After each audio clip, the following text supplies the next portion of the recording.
Yeah, are we actually on? Hello, everyone. This is DreadLore, and we're the Dreadies. This is DreadLore.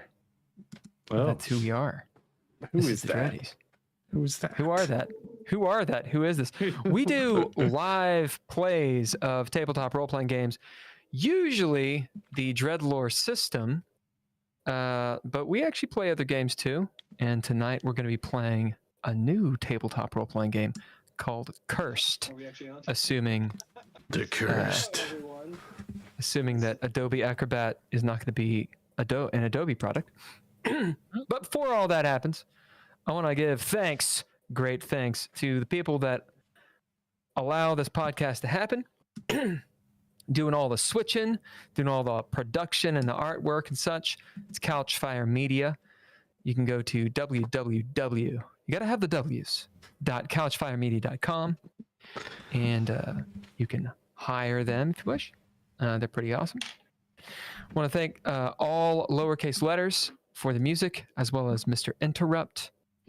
And want to thank the Patreon peoples, be Daniel Holker, Natalia Cline, Ember Alaria / Nostalgic, and Mr. Tim Roberts. You join the Patreon in all the ways you join Patreon, patreon.com/DreadLore. Helps us out a ton, thanks, etc. Also, you know what? Thanks to the Twitch people that have subscribed and followed. And if you're watching us on YouTube, thanks for subscribing, following, commenting. If you're watching us on Spotify, you're not watching us, you're listening to us. And may God have mercy on your soul. Our current cast. Let's introduce ourselves. We'll start with Mr. Ken. I am a certified meat puppet, and that What's is your me. name, meat puppet? Ken Howl, certified meat Ken puppet. Howl. How about Andrea? Hi, I am a fey creature that sometimes convincingly, pretends to be human, and sometimes less convincingly. But that's okay, because nobody can be perfect all the time. None of us have dissociative disorders, by the way. Holker? My name is Daniel. You are quiet, Daniel. You are quiet. Holker, get closer to Mike. I can turn him up a little bit. No, I had him turned down, and now I'm going to turn him back up. He's going to get closer. How is this? Hey, Drizzle, how about you? I'm the Drizzle. I don't have much to say. This is going to be an epic, tonight. fun night, everybody. Oh, yeah. Really? Our energy level is right up here. We had the holidays and all the good stuff. I suppose you get a pass. We just finished up our an epic campaign. Epic? It's pretty epic. It's called the Red Writ. The Red Red. That game just ended. You can catch it on all the places I mentioned before. Red. Okay, so tonight, do we have a sponsor tonight, Holker? We sure do. Ooh. Tonight we are sponsored by Knees. Knees are a joint in your legs that, like kind of does this, right? If you, for everyone except on Spotify, so you don't get them confused with elbows. They connect two bones in the legs together. They're in each one of your legs. They've got a cap on them, which is like another bone, and then they've got some connective tissue that like keeps the other bones together, and you can walk on them. And if you're looking for a premium product, might I interest you in the bee's knees? Oh my God! Yeah, Okay. Look, I can sense your cynicism, Mr. Arbiter. I just want to let you know, we can't get you an e-replacement if you don't like this sponsor. I'm going to slap you through the internet with my mind. Ken, you are flexible. It's all those many years of yoga. I just yoga Apparently. Damn. Okay, so character creation. We're playing Cursed. There's a new system. You guys have the source book. I put it in the Discord. So if you don't have it, that's on you. I don't. also have your character Where did sheet. you put it? I put it in the Dungeon Crawl chat where everything else is. It's there. Don't act like it's not there. It's under one-shot Dungeon Crawl campaigns. chat? Oh my god. Hold on. I don't. Oh, wait, there it is. Jesus Christ.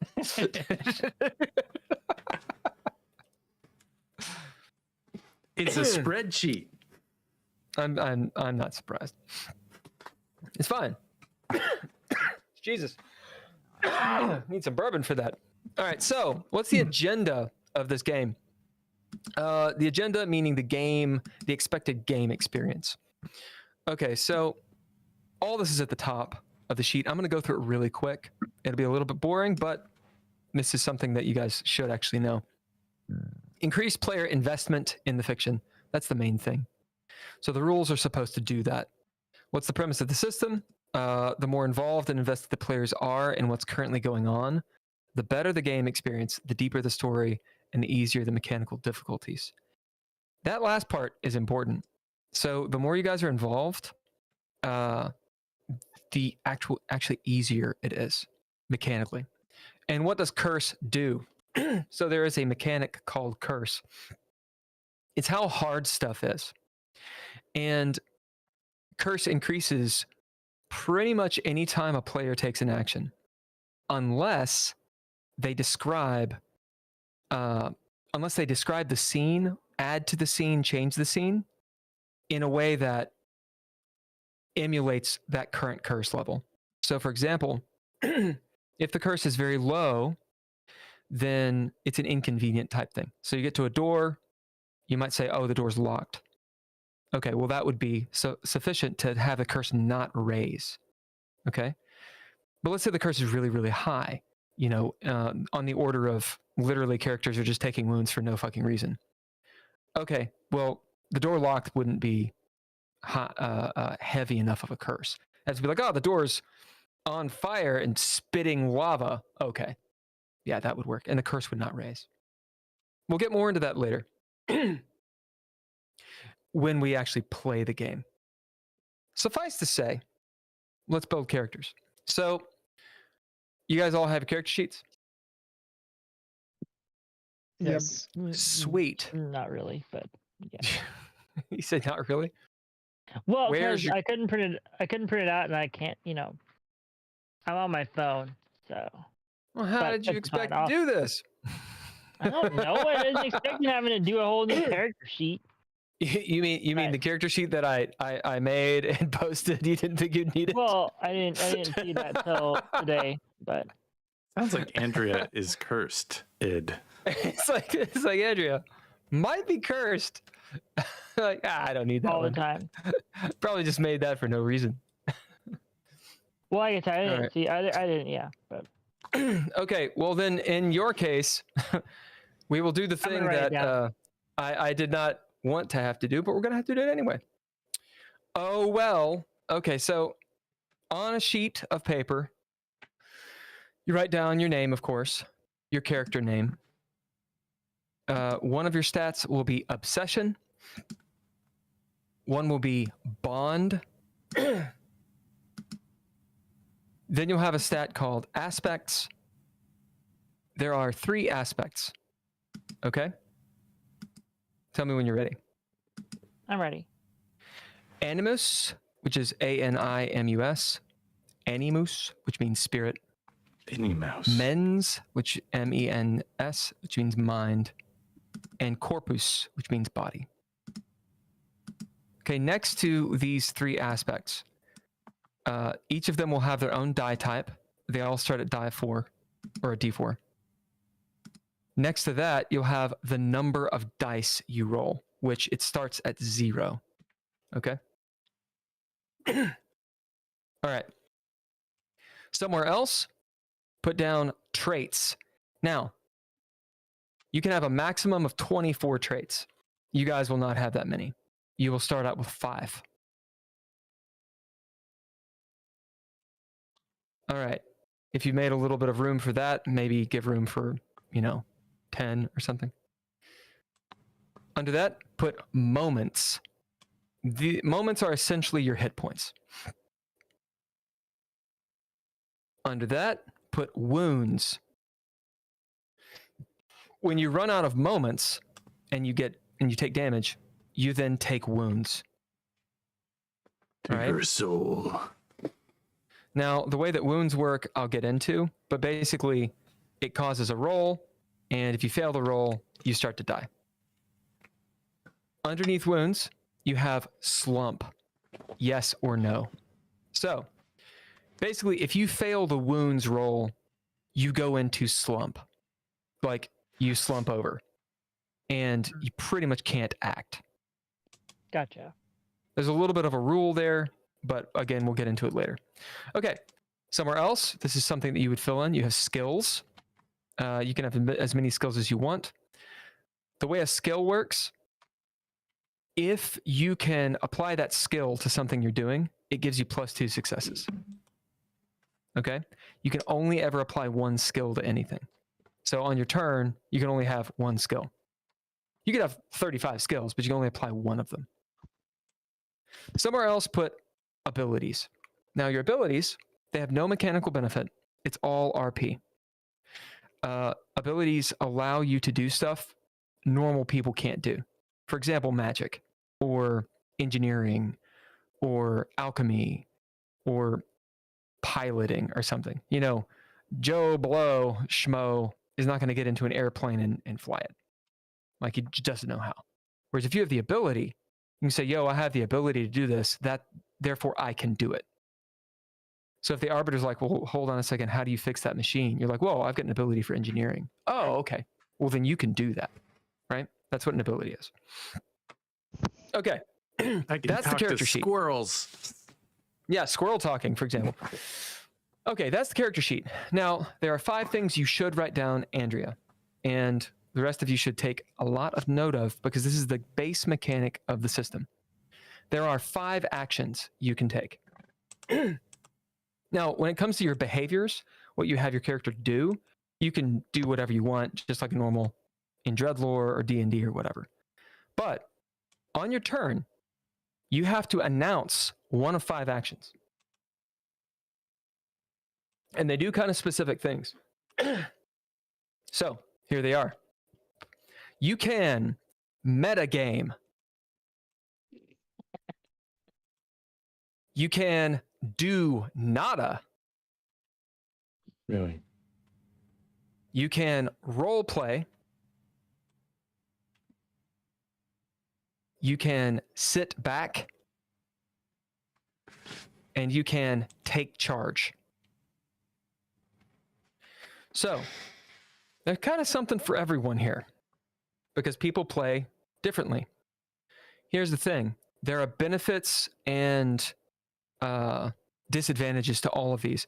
So the idea is you kind of need to mix it up a little bit. Here's what they do.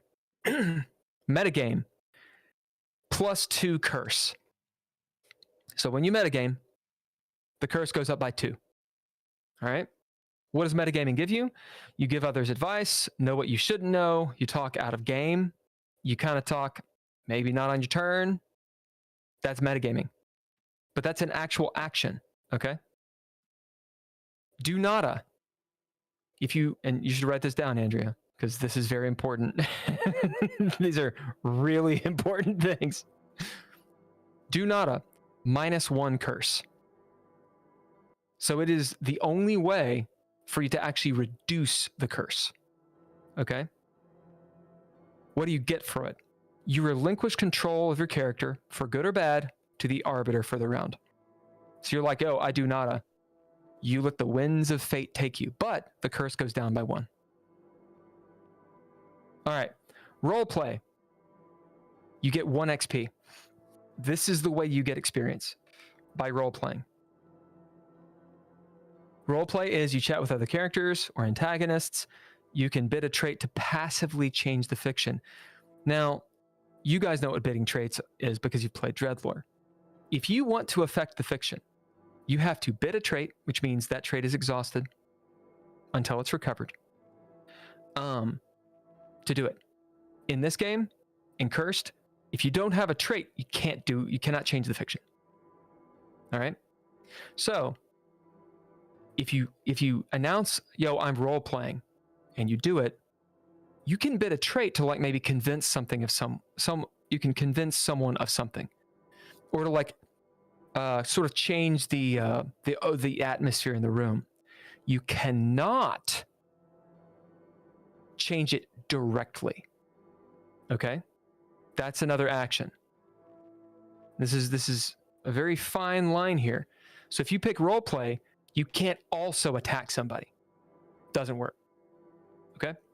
So I can't be like, oh, I'm going to role play and I'm going to use mental magic. Nope. Doesn't work. All right. Sit back adds 1 curse. What does sit back do? This is the way you regain your resources. If you sit back, you can regain moments and traits. The way you do that is you roll Animus plus 1.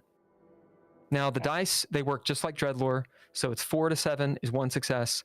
8 up is 2 successes. So you'll at least regain 1. And you get to choose. You can regain moments, which is your hit points, or you can regain traits, or recover traits. All right, the last action is take charge. You gain 1 curse. You're writing this down.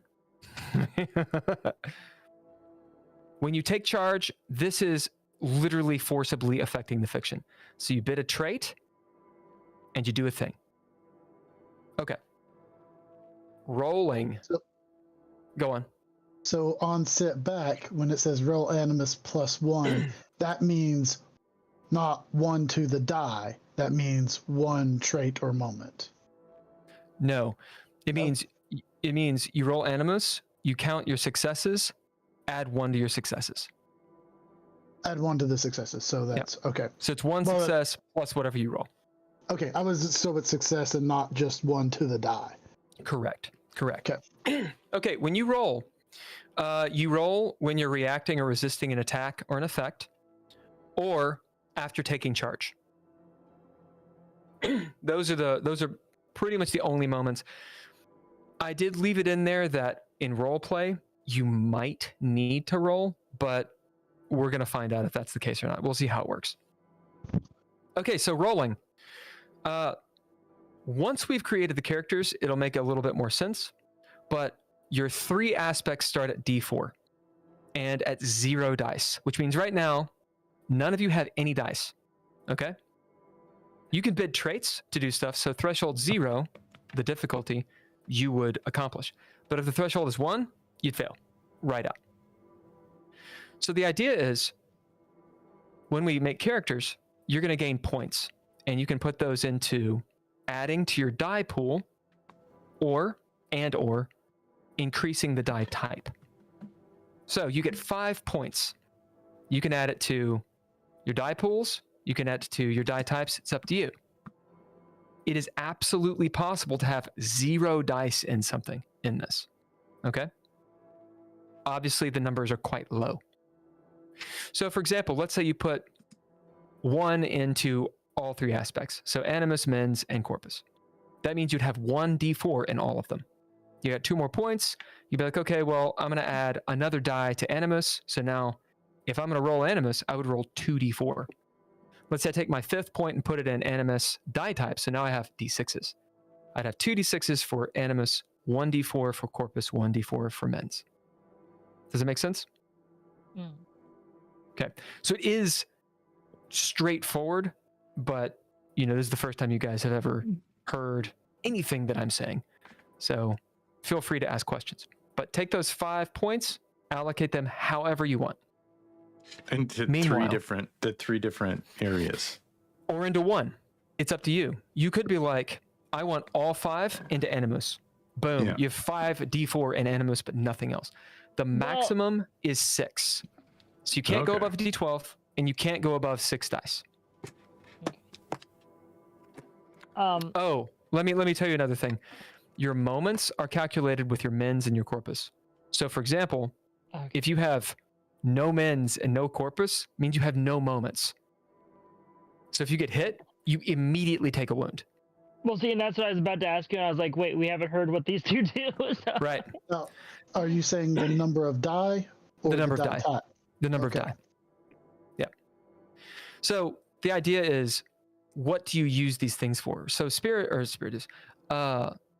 Animus is pretty much for casting magic, for resisting that kind of stuff, anything spiritual, for regaining sort of your willpower, your moments, your whatever. When you get into mens, that's mental stuff, anything considered mental. And then corpus is pretty obvious.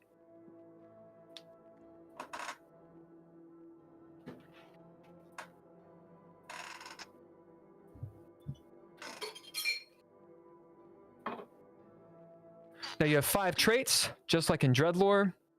You do not have to choose these right now. You can choose them on the fly. I'll explain some of the other stats. Whatever your character name is a trait. Your bond and your obsession are traits that you can exhaust, although they're still in play, even if they're exhausted. We will roll randomly for the obsession. Your bond is up to you. You can choose that how you wish. So let me go over a couple things. Around, so just like in DreadLore, there's no initiative. There's no cunning. There's none of that crap. Instead, a round is complete once everyone has taken an action.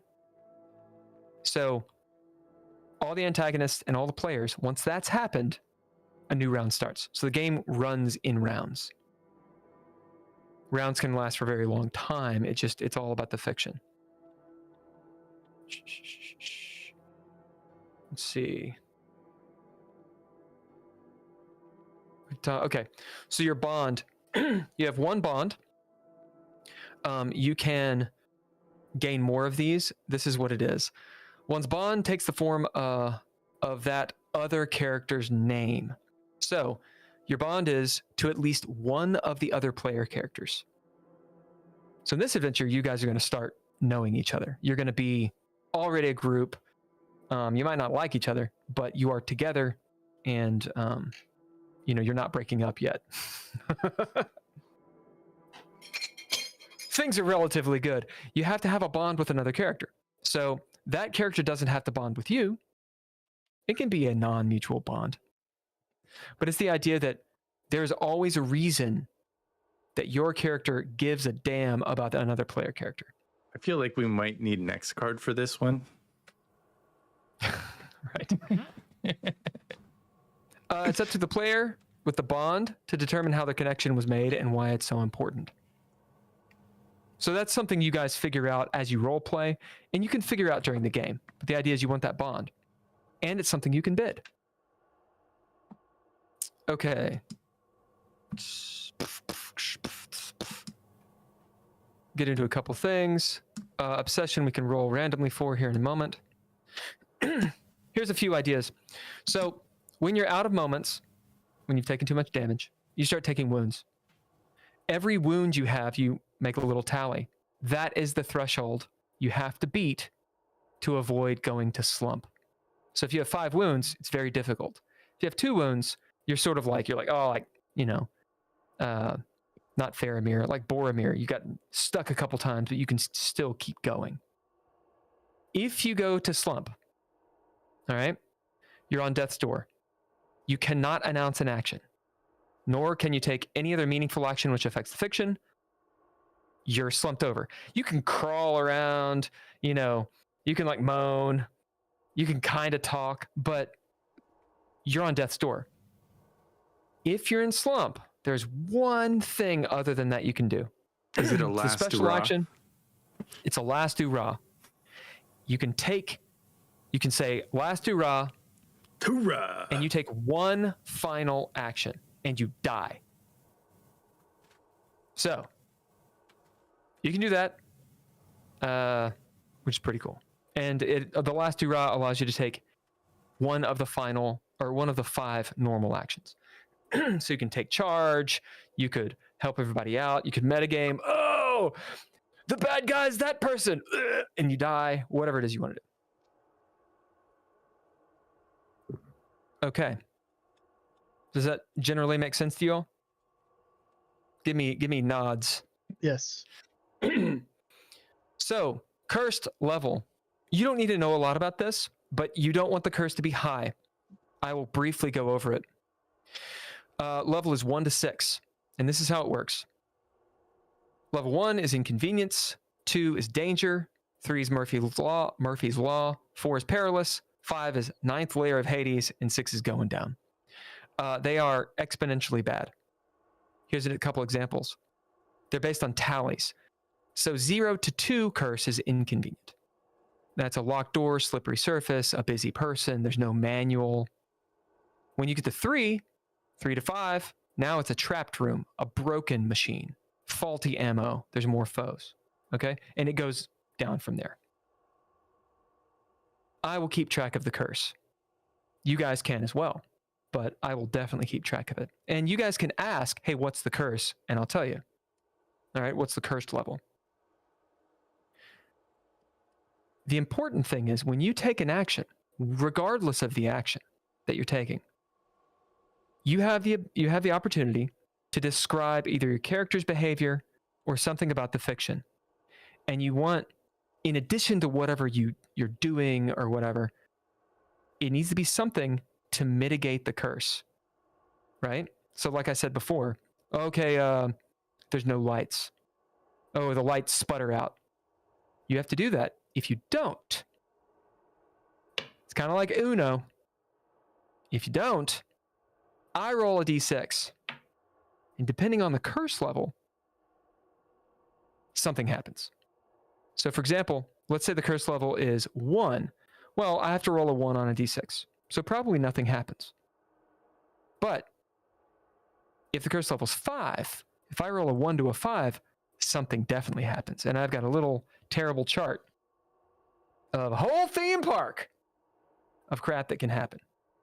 So the game is you guys balancing, taking those actions, balancing the curse, doing stuff, knowing when to sit back and working together and role playing, being invested in the fiction.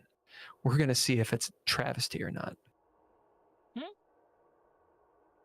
For anyone who's interested, who's listening, I can make this document available. I will make it available in the Dark newsletter.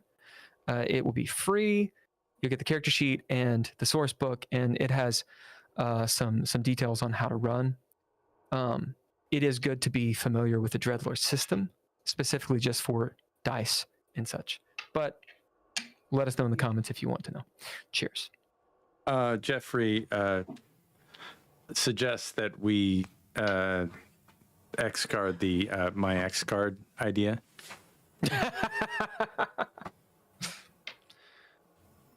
Jeffrey. He has been on GGP with us before. Yeah. I actually spoke to him at length about the system. So we're interested in seeing how it works. I think you guys will do very well with it. All right. That's pretty much the entire thing. Okay, so we're going to do... let me go through advancement really fast. So, advancement happens when you get 12 XP. All right? So that's entirely up to you. If you roleplay a lot, you will advance a lot.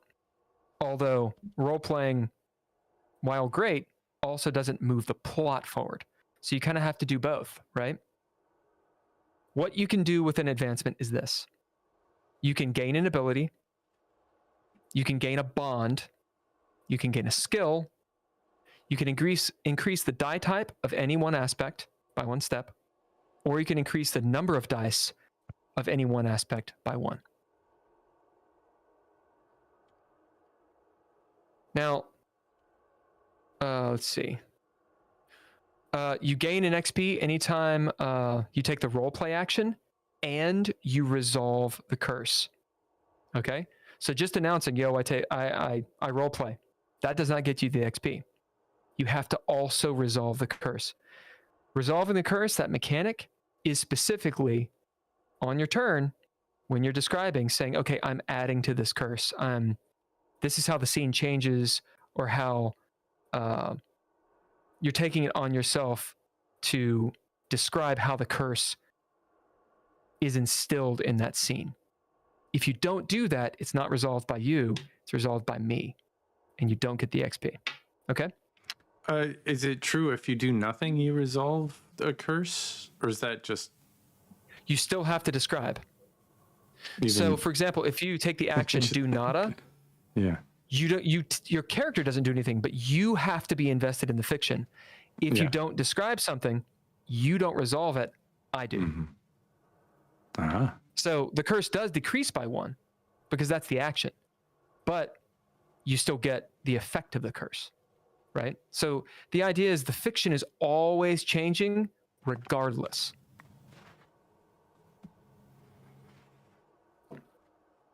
We'll see. It might just be a cluster, dude. All right. One thing that I haven't completely gotten into mechanically is the bond. I know why it's there, and you can have multiples of them.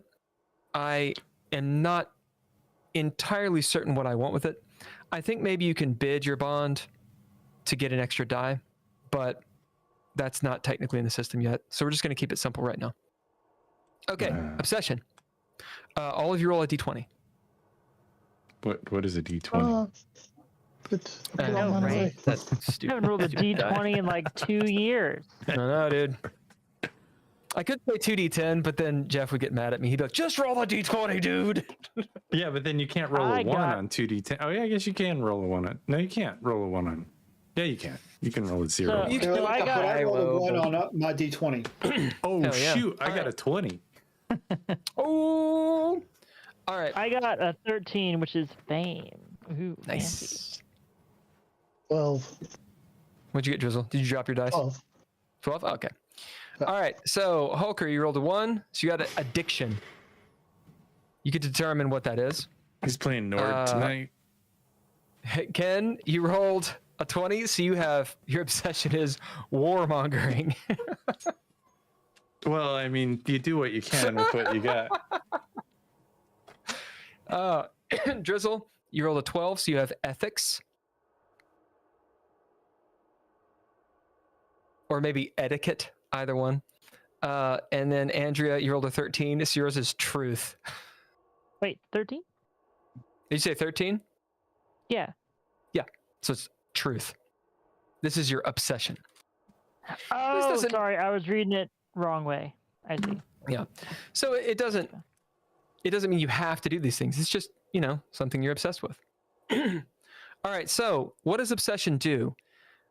You get +1 success to all rolls directly dealing with your obsession. So your obsession is simply mechanically easier for you to get away with. I think it might even be interesting to, with an advancement, be able to gain another obsession. That's kind of cool too. You're my But that plays obsession. in. Okay. Make me do the do. I can be with you. All right. That's the game. So traits, you get to choose, and I've got some. We're going to play a sword and sorcery thing. I realize that DreadLore, by the way, is not high fantasy. Not really. It's more of a sword and sorcery game.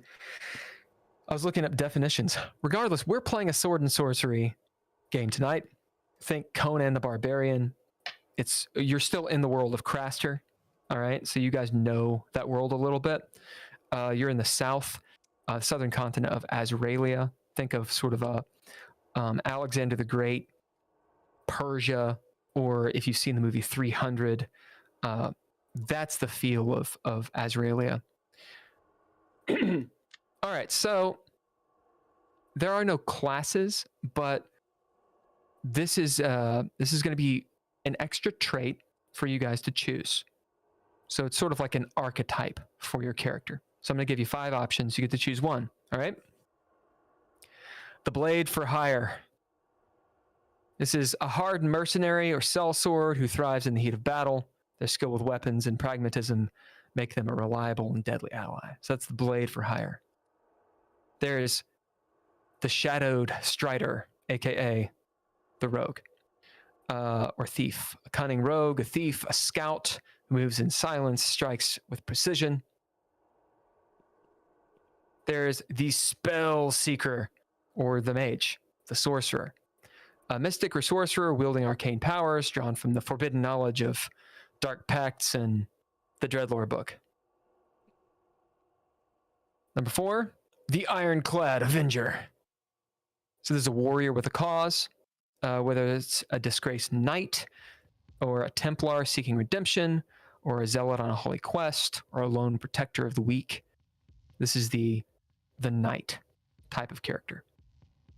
So armored. Then you have the Savage Wanderer, basically Conan. A nomad, barbarian, a beastmaster of the untamed lands. If you've seen Conan the Destroyer, they've got a couple barbarians, Conan and I forget Grace Jones's character's name. It was like a Lula or something. But basically, a wild person. So you can choose one of those 5. What are you guys choosing? You can be the same thing, totally fine. I went with Shadowed Strider. Okay. What about the rest of you? I think will I'll be also be the Shadowed Strider. I'll be the Disgraced Knight. Cool. What about you, Holker? I will also be the Shadowed Strider. Cool. Andrea? Spell Seeker, I guess. The what? The Spell Seeker, I think it was. Spell Seeker, yeah. Spellforge Seeker. Call it the Mystic, the Sorcerer, the Witch. It's up to you. Okay, gotcha. She's a witch. Just the archetypes. And these are traits. So, you play your character however you are, but this is just to sort of give you a little bit of guidance in this character creation process. You can call it your background if you want. All right, so those that did the Shadowed Strider, you get to choose between these abilities / skills. All right, so we'll say you pick 2 of these. All right, lock picking, trap disarming, lethal precision, or shadow meld. So you get to pick 2 of them.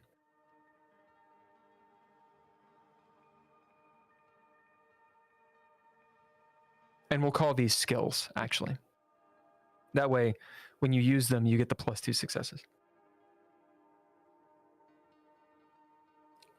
All right. So you 2 choose between those.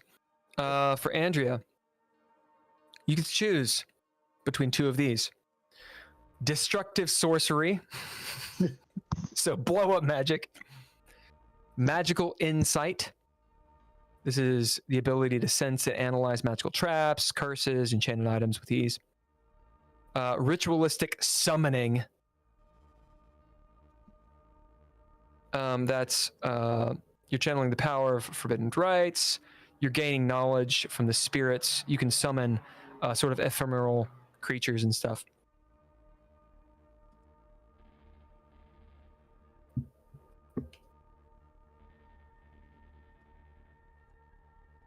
So you get to choose 2 of those. There's only 3 of them.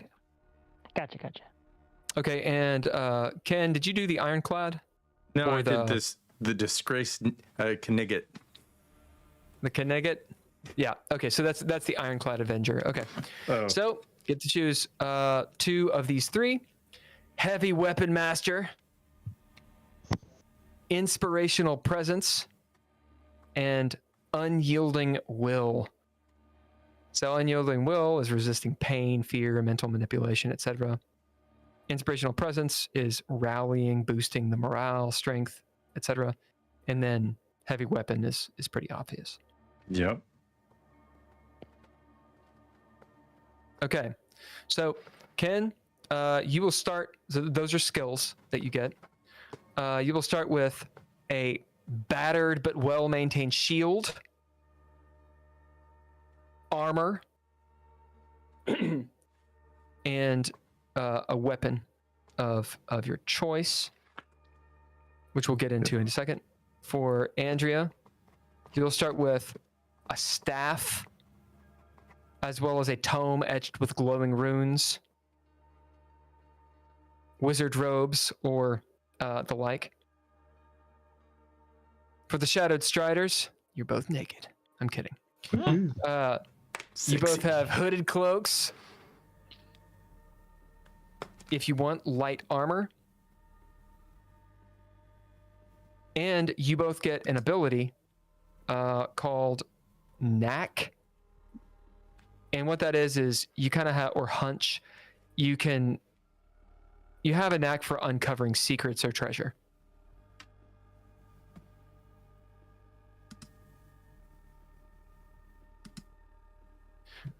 Ironclad Avenger, you have an ability called Size Up,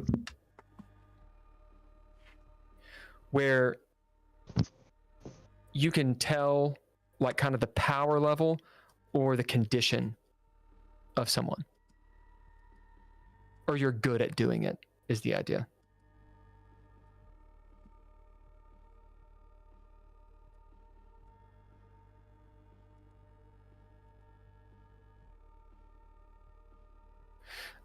For Andrea, you'll have one called Use Magic Device, which is you're just able to, you have the ability to use magical devices with relative ease. So those are all abilities that I just told you. The ones you're choosing are your skills. So make note of them, because abilities are just stuff you can do. Skills give you an actual bonus. Okay. All that good for everybody? Mm-hmm. Yep. Let's do some rolling. So we're gonna roll for some cool gear. What are your guys? How many Animus dice do you have, each of you? 1d6. 1d4. And what are your guys' names? I went with Scrag. Cool. What about you, Andrea? Pick someone else real quick. I'm gonna think about it. Okay. Ken. 0. When I was a kid, I always wanted to be called Zero. Maybe I'm going to change my name to 0. I think it's cool. What about you, Holker? What was your name?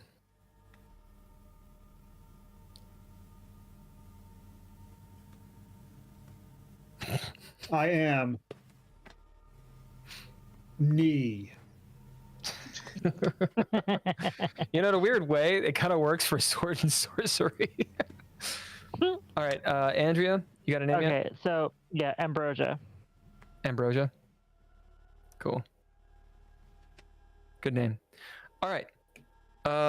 So for Animus dice, how many die do you have in your pool?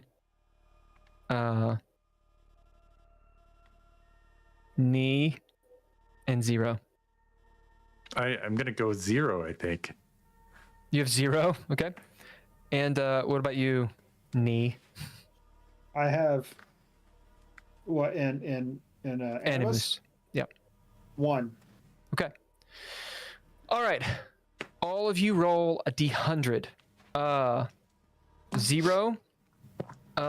Technically, you don't roll at all. Okay. Gotcha. But we'll have you roll. We'll have you roll anyway. We'll give you 1, and we'll give them all 2.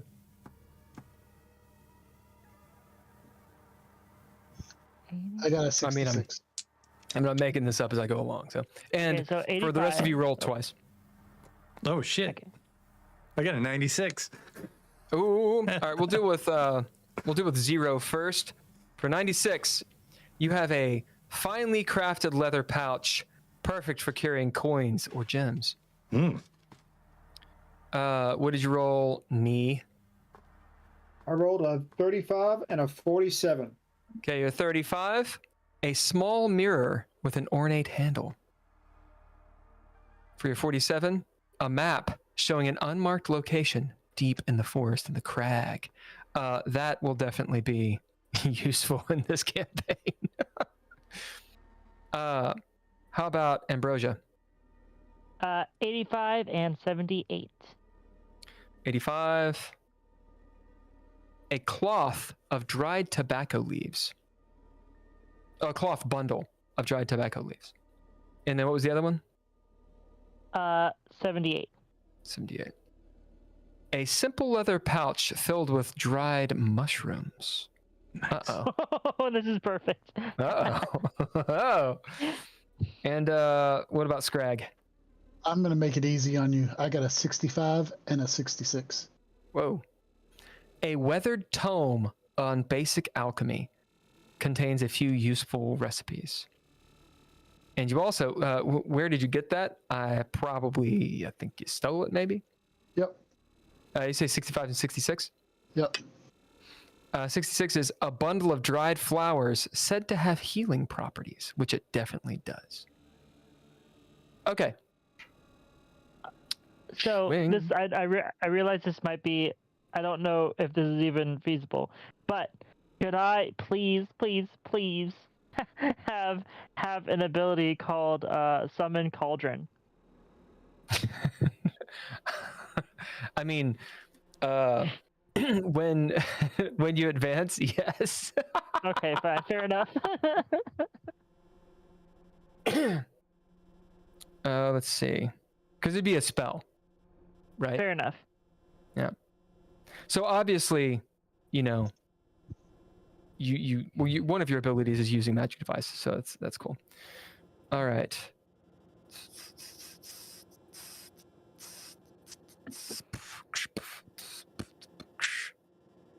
All right.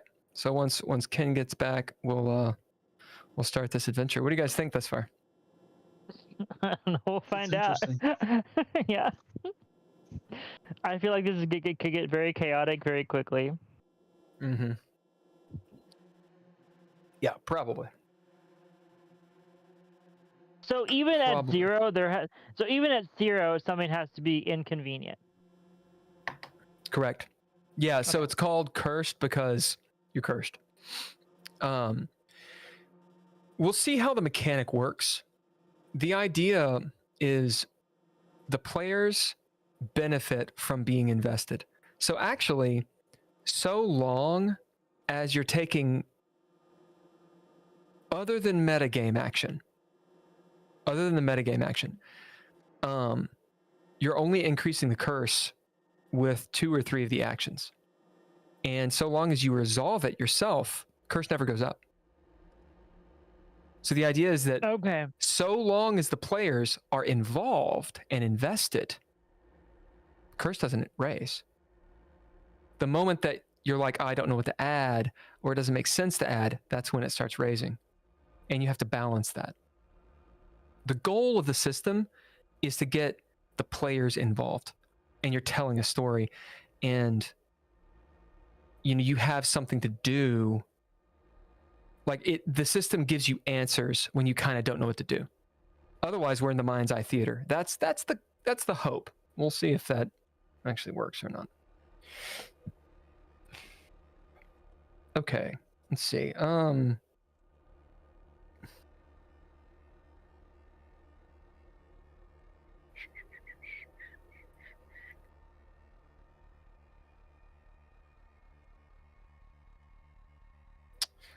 All right.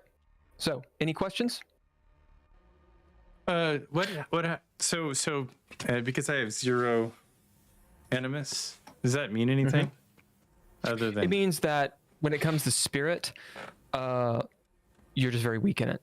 Yeah. So, if it's like, you're kind of like Conan, you're like Crom. If there's magic, like you just don't want to get around that shit.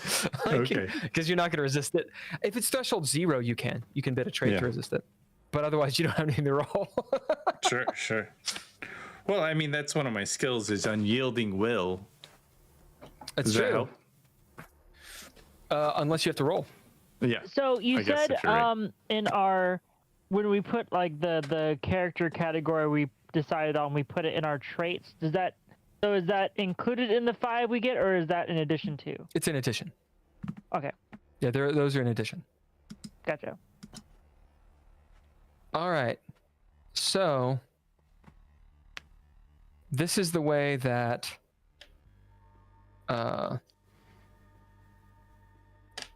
this might be kind of stupid, but I think it works. This is the way that armor is going to work.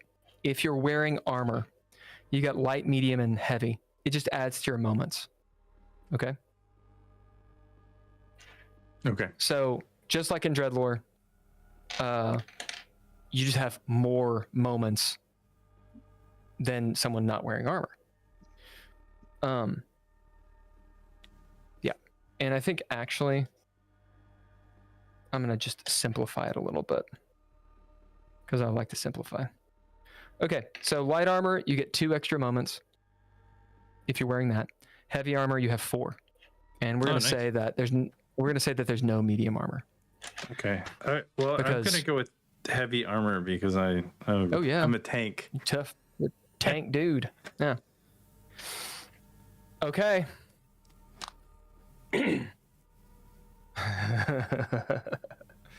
Remember you guys bonds and all that stuff. So let's see if I can you got your archetypes. Boom, boom, boom. All that's good. Do we arbitrarily pick just between the other player characters? Yeah, you can arbitrarily do it, or you can do it in this initial setup. But you need at least one bond with another person. And I'm thinking what the bond does. I'm not 100% the mechanic. I don't want to make it too mechanical or just add stuff. But I'm thinking that if you're dealing with your bond, then that's going to somehow mechanically benefit. I'm not 100% sure how that's going to happen though. Okay. So you all have made your way into the town of Cachette. This is a rough and tumble village in the very strange lands of Azraelia. So race, origin-wise, just to make things simple, we're going to say that you're all Doina. So you're basically human or half-elf type people. It's up to you how you want to be. But that's just going to be description. You're in this rough and tumble village of Cachette. It is in the remote middle regions of Azraelia. Azraelia is hilly in the middle. It's craggy. There's ruins all over the place. It's an ancient empire that's, parts of it has fallen and gotten back together. Very similar to like China or Fertile Crescent type stuff. Long, extremely long history. On the order of hundreds of thousands of years. You found yourself in Cachette. Think of a sort of a mountain town. It's in a hollow or a holler if you're from Kentucky. Despite that, it has the look of at one time being maybe a fancy town. So now it's run down. Think of going through Kentucky or Indiana or one of those places, and you run on one of those like small towns, and the architecture is beautiful, but it's all kind of old. It's dated, and that's the way this looks. In your mind, picture what would a Western town, like Wild West town, look like if it was built in the Appalachian Mountains? Winding roads, there's a humidity in the air. It's daytime. There's a river that runs around the town, and it's obviously the main river. It is rushing waters. The river will actually be high. There have been some rains and such. There are places to cross the river. You guys have maybe been told about this. But you've come to Cachette because there's rumor of nearby some ruins, and supposedly they're mostly unexplored, and they have loot in them. And one of the things that I decree, for some reason, you guys want that loot. So that is one of the ideas. Okay. Each of you roll a d10, and I'll give you a secret thing. Okay. 9. Trace. Be interesting if someone rolls the same thing. Okay, no one rolls the same thing. Awesome. 6. All right. In that case, I will message you each separately. In the meantime, talk to the, chat. Oh, chat. I guess we're here in Cruchette, or some might say crush it.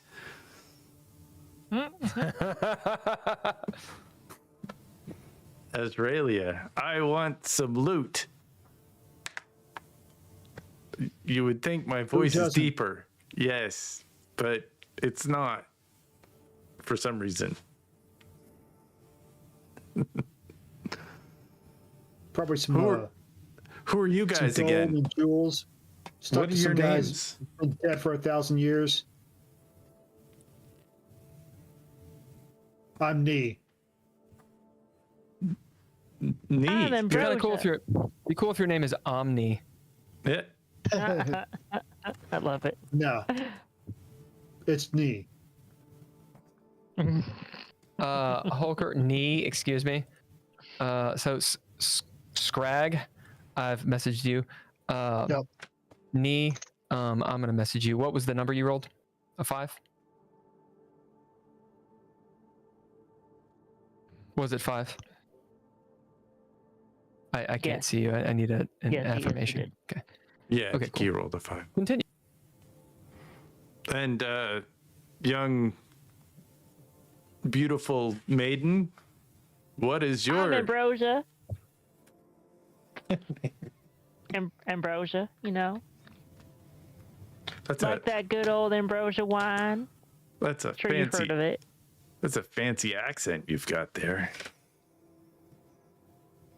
Oh, it's nothing special. Yeah, she's from Southern Bless your Australia.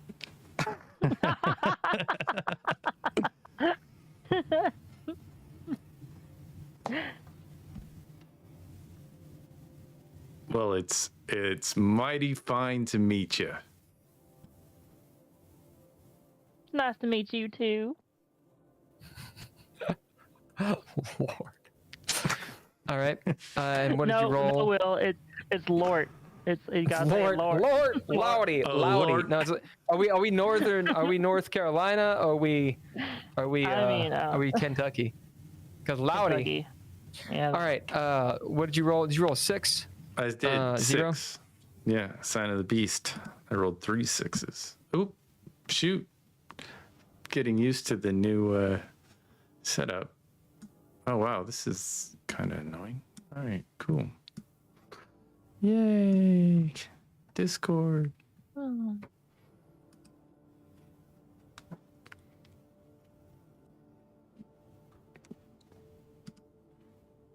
You all keep talking.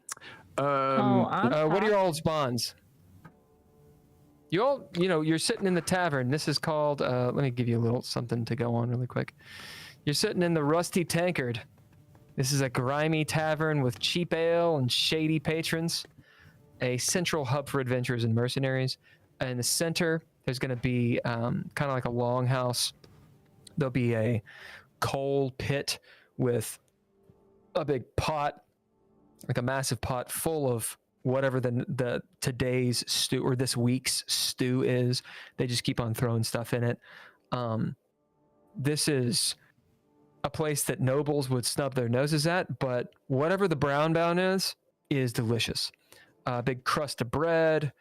They say cheap ale, but it's cheap ale, but it's good ale. They also have, you've heard, maybe some kind of poutine or moonshine that they serve here, Azraelian moonshine. There's some shitty guitarist who's drunk in the corner. It's like 9, 10 a.m. as far as you can tell. This tavern is, it's a central part of town. This is what people come and do to get their meals, their breakfast, their lunches, et cetera, and then they go back out to the fields or to work and that sort of stuff. So you guys are sitting there with your food and such. You've already talked to the bar. Yeah, go on. Yeah, Ambrosia, you're really looking like you just don't eat enough. I need you to eat some of mine. It's real good. It's filling. It's real filling. Oh, I promise you, I eat plenty. You just look like skin and bones. If we're gonna go into the temple or the ruins or wherever we're going. Well, see, it's the magic. It keeps me fit. It burns calories, and I can just eat and eat and eat all day, and I'll never get a pound of weight. Well, you're one fine specimen of doina. What the hell's a calorie? It's when you. I'm not sure. I don't know. Oh, see, that's something I learned about in university, and it's regarding burning water. You can't burn water. I'm sorry. Sure you can. No, you can't. Water's what you do. University, is that like a library where they got all those books that I can't read? Part of it, yeah.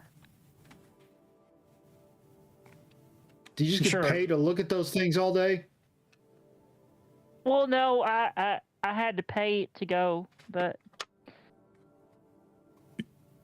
Sure, quiet, I just Scrag. love books. Well, you have to ignore me. You did country and I've hit country.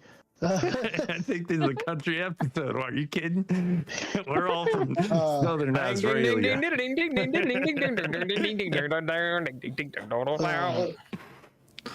Would you roll, Ambrosia? 3. Okay, continue. You have to ignore me. He good muscle, good hands, but not very book smarts. It happens. Well, everybody's book smart to me. I can't read. Well, I guess there are 2 of them in this group then. Wait, no, hold on. Is it okay that the 2 rogues can't read? Like, how funny would it be No, if, if a trap just said... But, like, could you imagine if a trap just said, like, flick this switch to turn off the trap, and they have to do it the hard way because they can't read? That'd be funny. Well, I just know how to use this sword and fight stuff. Oh, wait, no, sorry. Never mind. You're right. Yeah, you 2 are the... never mind. Well, I could sound out some of the letters. My mama taught me a lot of the letters.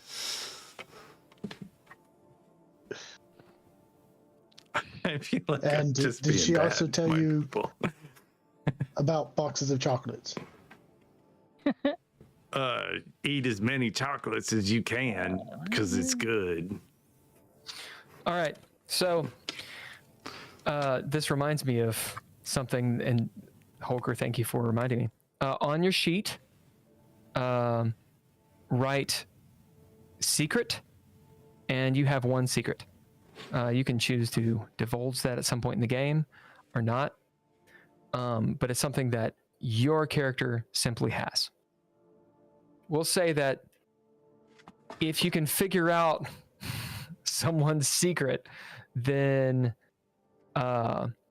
you gain an auto advancement, right? But you can't just tell it. Like, you have to figure it out.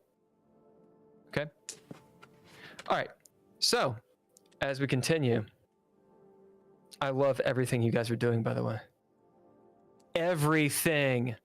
Just sitting there eating your brown, doing your thing. You each have the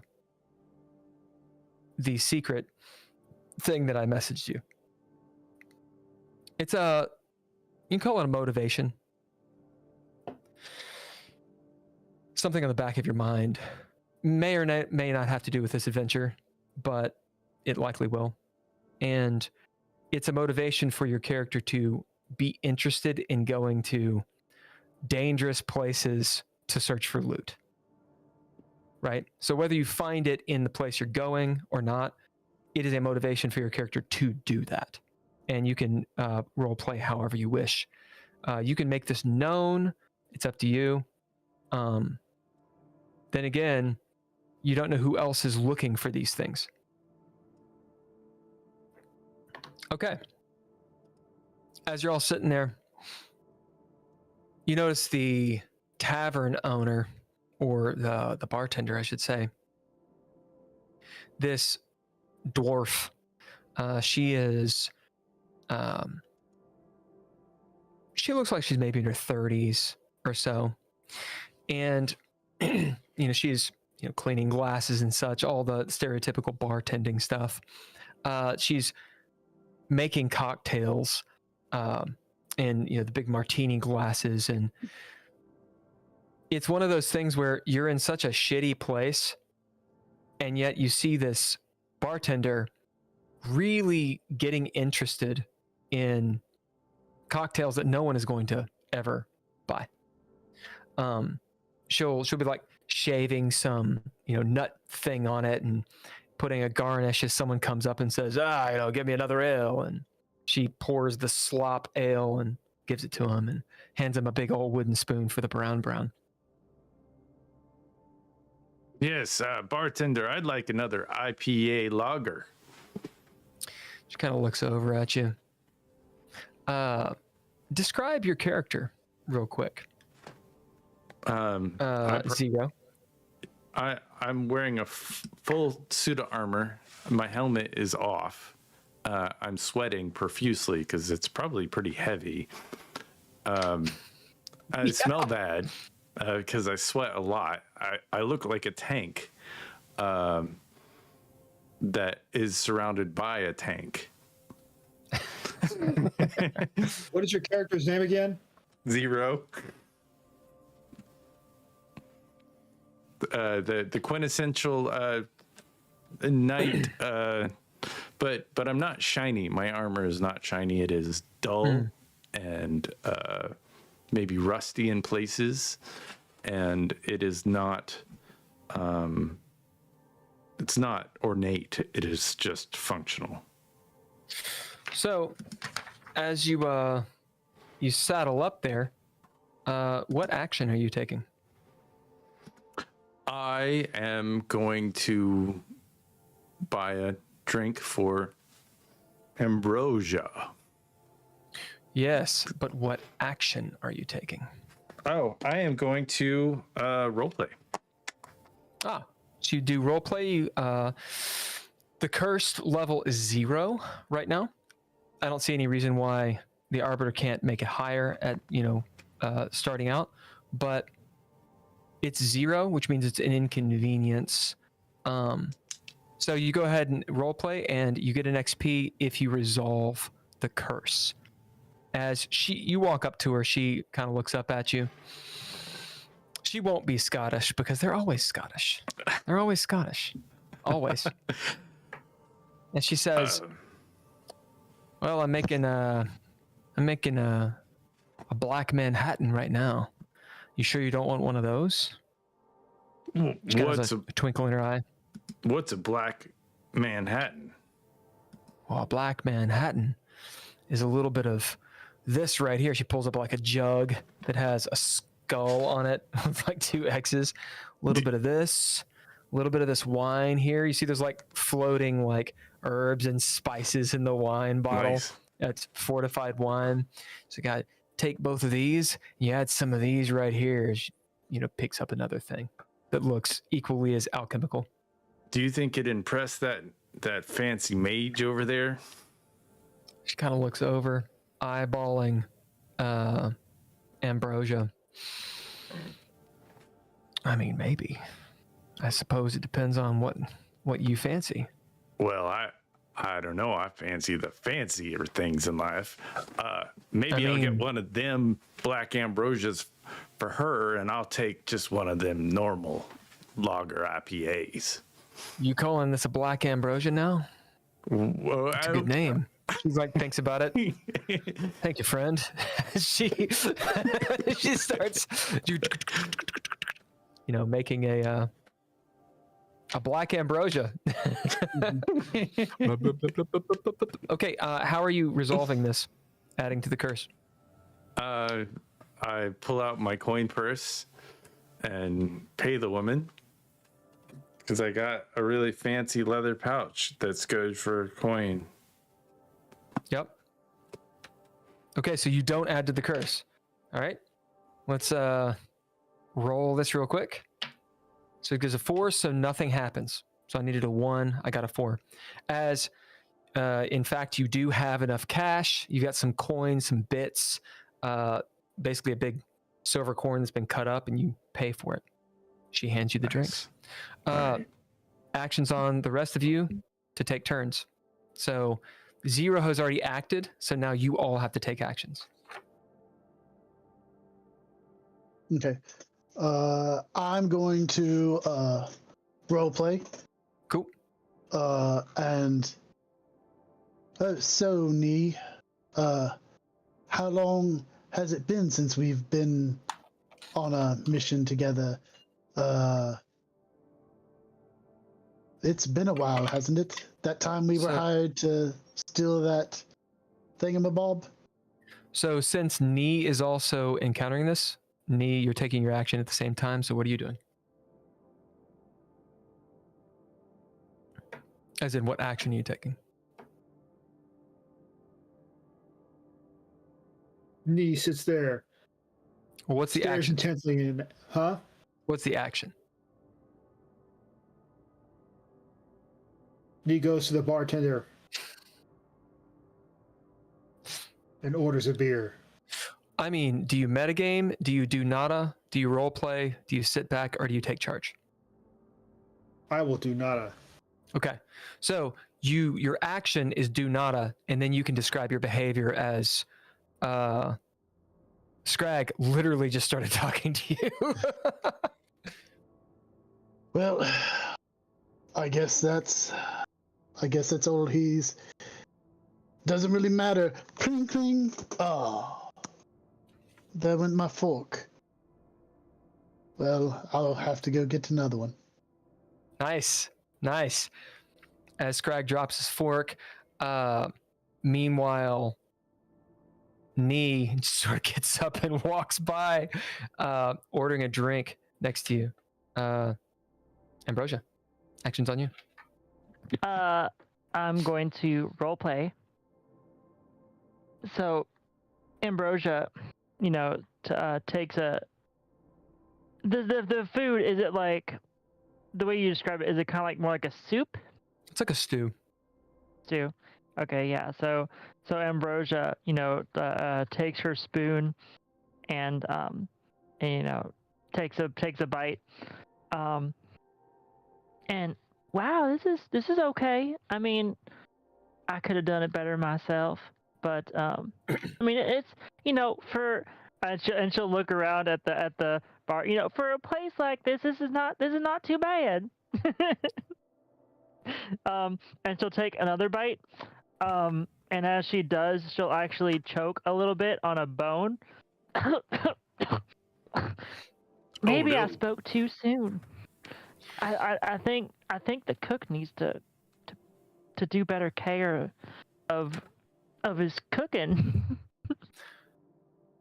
So Nee, So are you resolving the curse, or are you just getting a drink? Meaning, do you add to the curse here or not? I'm getting a drink. Okay, so I'll roll. Did not roll a 1 as you get a drink. As Nee, you're up there with 0. Throry, that's right, her name is Throry. Good dwarf name. She leans over towards you guys. Her huge tits fall down on the countertop. She says, having poured the drinks, so you're all in town for what reason? Not to pry or anything. We're adventurers. We're gonna get adventuring and stuff and gems, and we're gonna get some gold. Well, you're interested in all that, are you? Yeah, we're going that way. It's really dangerous to do that, Well, that's why Lots of I wear people. all this armor. Lots of people are looking for things around here in these parts. She kind of looks around. You notice in, the dark confines of this tavern, there are some groups of people, like, maybe 2s, 3s, 20 people in total. And there's farmers and that kind of stuff, but there's definitely people around that look like they're either doing business deals or are potentially other adventurers. Some of them look a little bit worse for the wear. She kind of looks around and says, a lot of people have been coming through in the last few months with all the rumors. Or the rumors or something Like what? fancy. Well, kind of looks around. I mean, they say that old man down by the shrine to the I Wanderer. take a few more coins out of my pocket and I put them on the counter as a tip. Okay, so let's be round 2. What action are you all taking?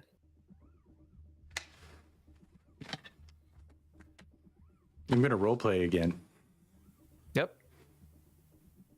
Yeah, I'm role playing because I'm putting the coins on the counter and I'm just gonna say, "Tell me more." Okay, you say that, and remember, if you want to resolve the curse, then that means the curse doesn't go up. If you don't resolve it, then I roll randomly. Okay? As you say that, she kind of says, well, it's just hearsay, but there's an old codger down there who's been murmuring a whole bunch of nonsense and cryptic stuff. A few of these folks have gone down there to meet him. A few haven't come back. Just talking to an old man? Well, I don't know. I haven't been. Well, I've been making drinks. can She you, kind of, starts making another drink. you think a couple of knuckleheads like us will be able to find a man like that pretty easy? Or, it sounds dangerous. Oh, it's easy to find the shrine. You just go out, and she tells you where to go. Just go out to town, nearby the river. It's a little slippery down there, but you'll see the old ruins and such. You think there's some gold there too? Probably not, unless you're grave robbers. Oh, what about artifacts? She kind of shrugs. Oh. Well, it sounds really interesting. You done with my drink? I want to take it back to that She lady finishes over it. there. This looks real fancy. All that smoke. Is right. there a special way to resolve this? It's on you. Oh, I thank her and I take it over to. Okay, so I will roll twice for both of you since neither of you resolved the curse. Big nothing. Uh-oh. As 0, as you turn around, it's in one of those big Manhattan glasses, and half the drink, slurg, just goes out onto the floor. As you hear behind you, Throry, God damn it. Well, I'm not the most delicate of a guy. Well, maybe if you weren't wearing all that armor all the time, we're coming into a tavern with armor on. The hell's wrong with you? You see, like, everyone has like their armor hanging up. I tell you what, I'm gonna take this drink over there, but before I go too much further, I think I'm gonna try to convince our group to go and check out this man. And you know what I'll do for you? I'll come back and I'll tell you all about what we found. She kind of nods. All right, I don't need no information. convincing. I'm in. She nods. All right, well, I'm going to make this Tom Collins, which is the most difficult drink to make. She walks away and starts making this thing. And I take All right, half the drink to Ambrosia. Same round, Ambrosia and Scrag. I will do role play as well. You guys remember you're marking XP as you do this. Yep. So Ambrosia, don't say anything, but I'm going to borrow one of their forks.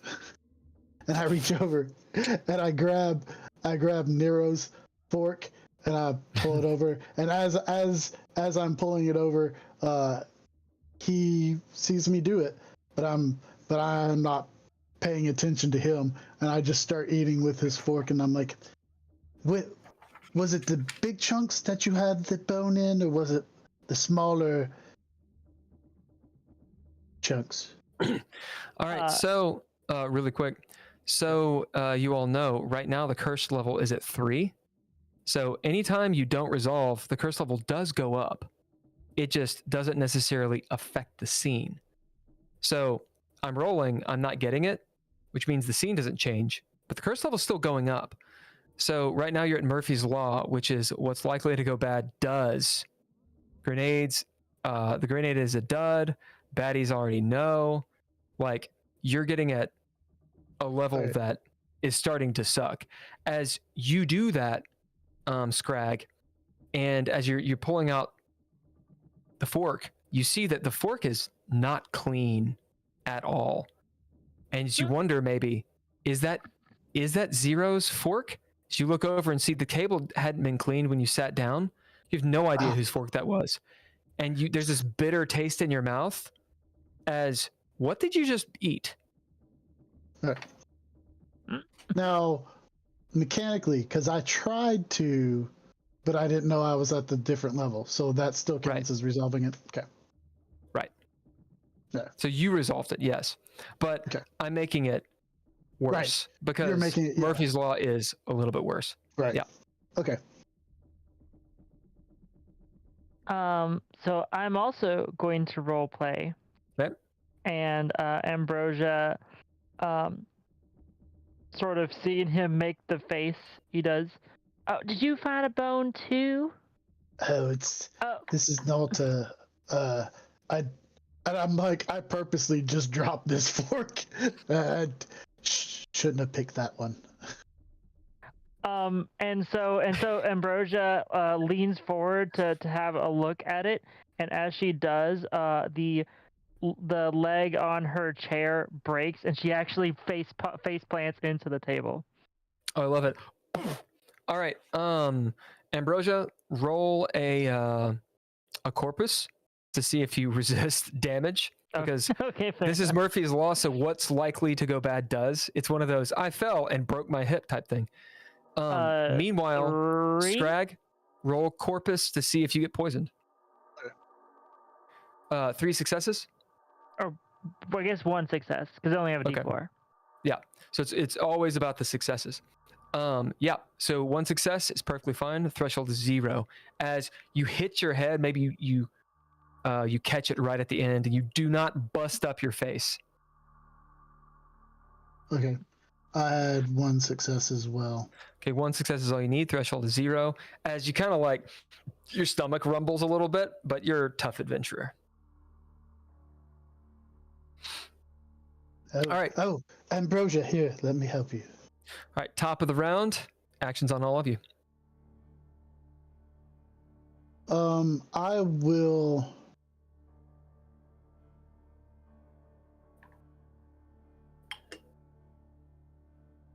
As Ambrosia, well, I guess I'll role play again. And as Ambrosia sees you coming over, she kind of pushes herself up.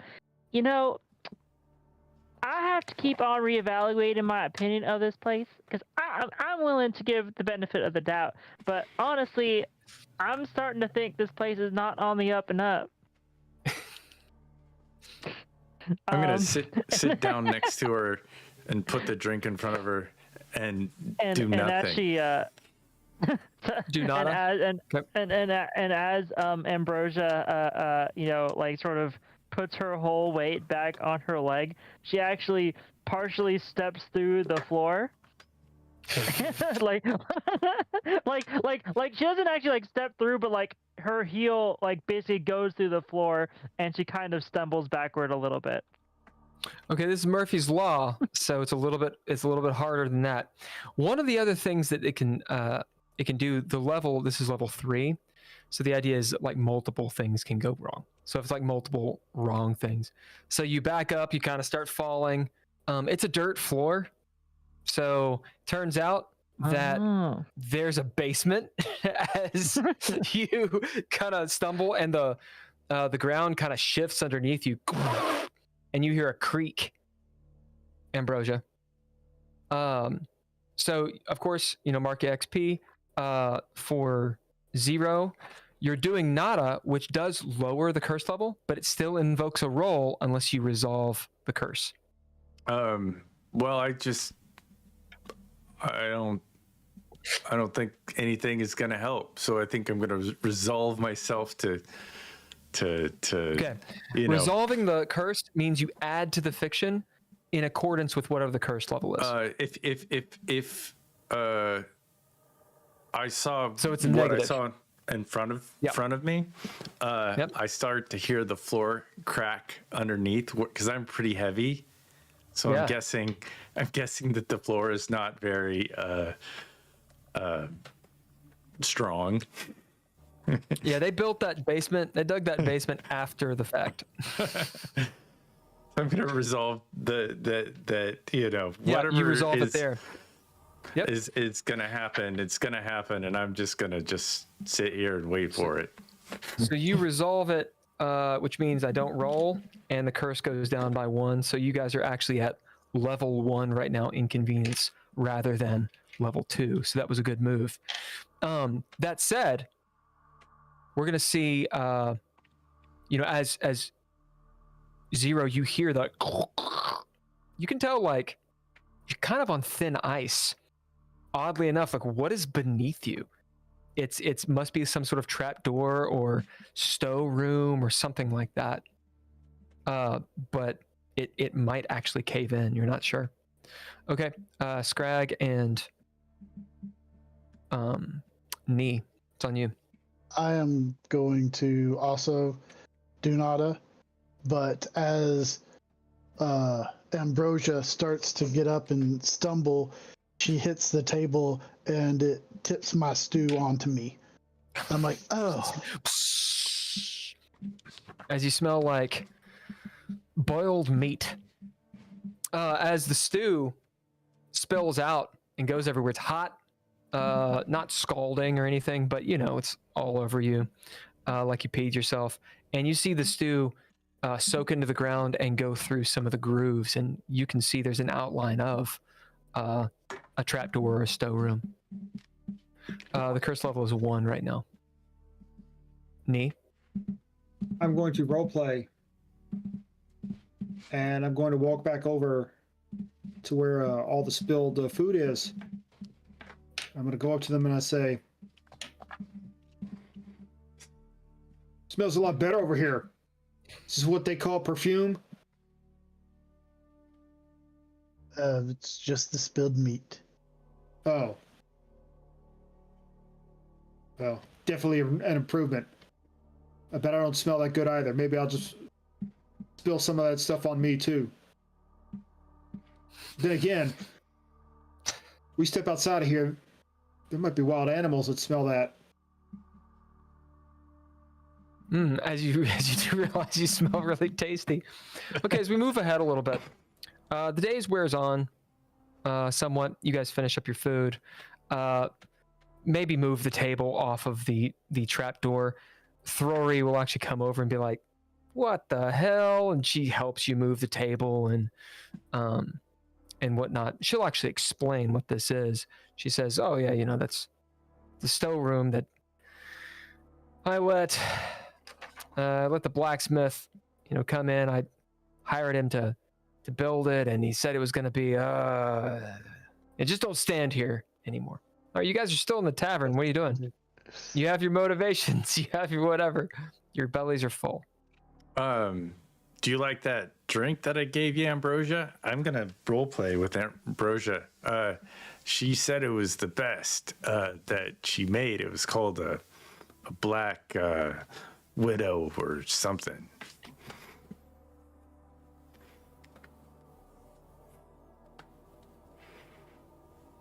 I'm also going to. It would have been more full, but I dropped it on the floor. It smoked a little bit when I dropped it, but. I'm also going to role play. Okay, so. Sorry. Ambrosia will, sort of sip at it. Yeah, it's really good. I've never had anything like this before. Of course, I don't really drink much in general, but I appreciate you, making me try new things. And the part of the fiction or the curse that I'm resolving is that at least to maybe other people like it, but Ambrosia thinks it's really gross. but she's being nice. The curse that I'm trying to resolve is that I'm not very good at talking to women. Nor have I had any access to women until just now. So Zero comes off as that's pretty fancy drink.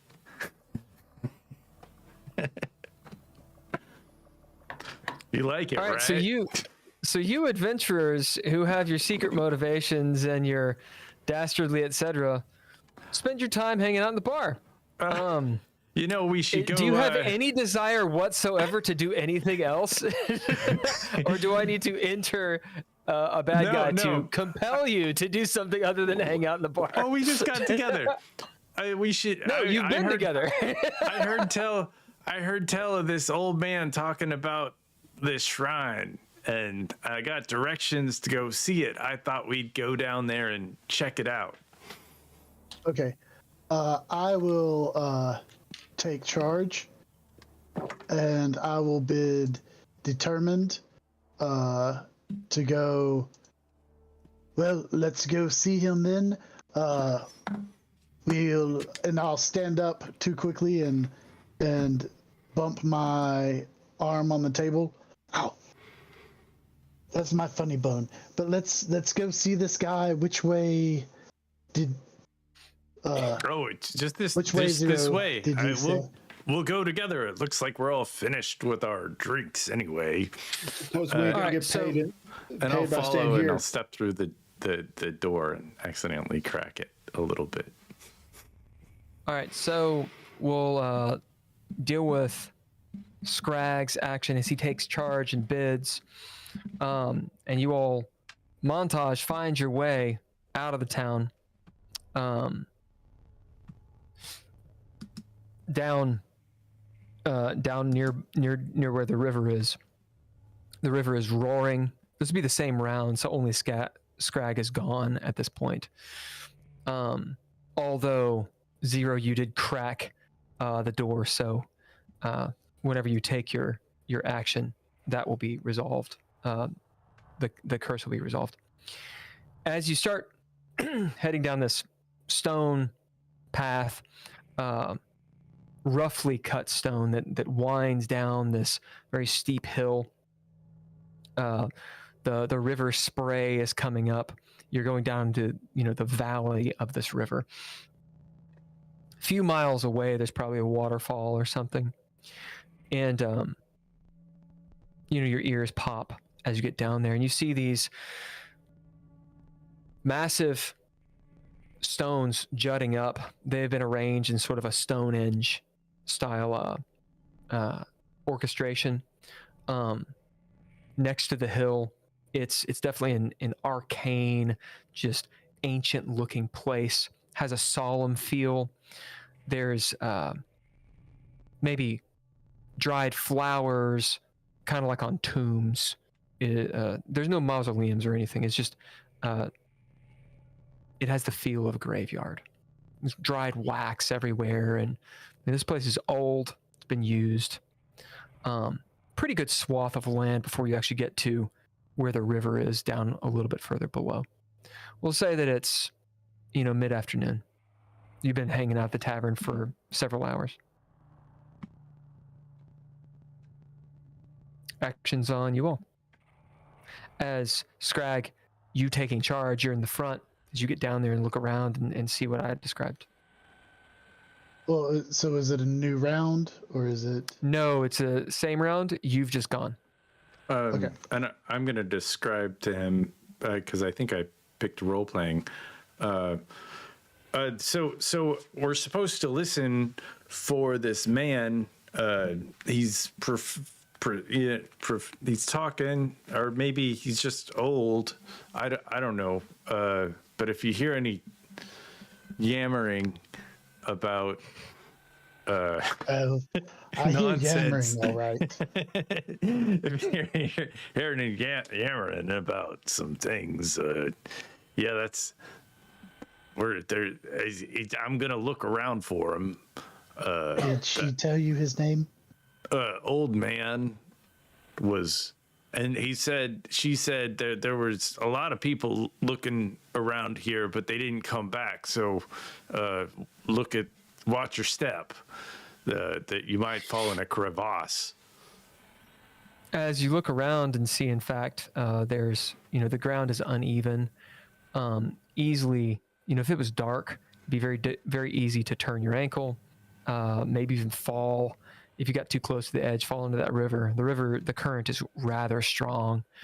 We'll say that as you guys are moving around, maybe spreading out a little bit, those of you that have gone to the sort of edge of this area, you see the river's a good 20, 30 feet down, a very steep embankment.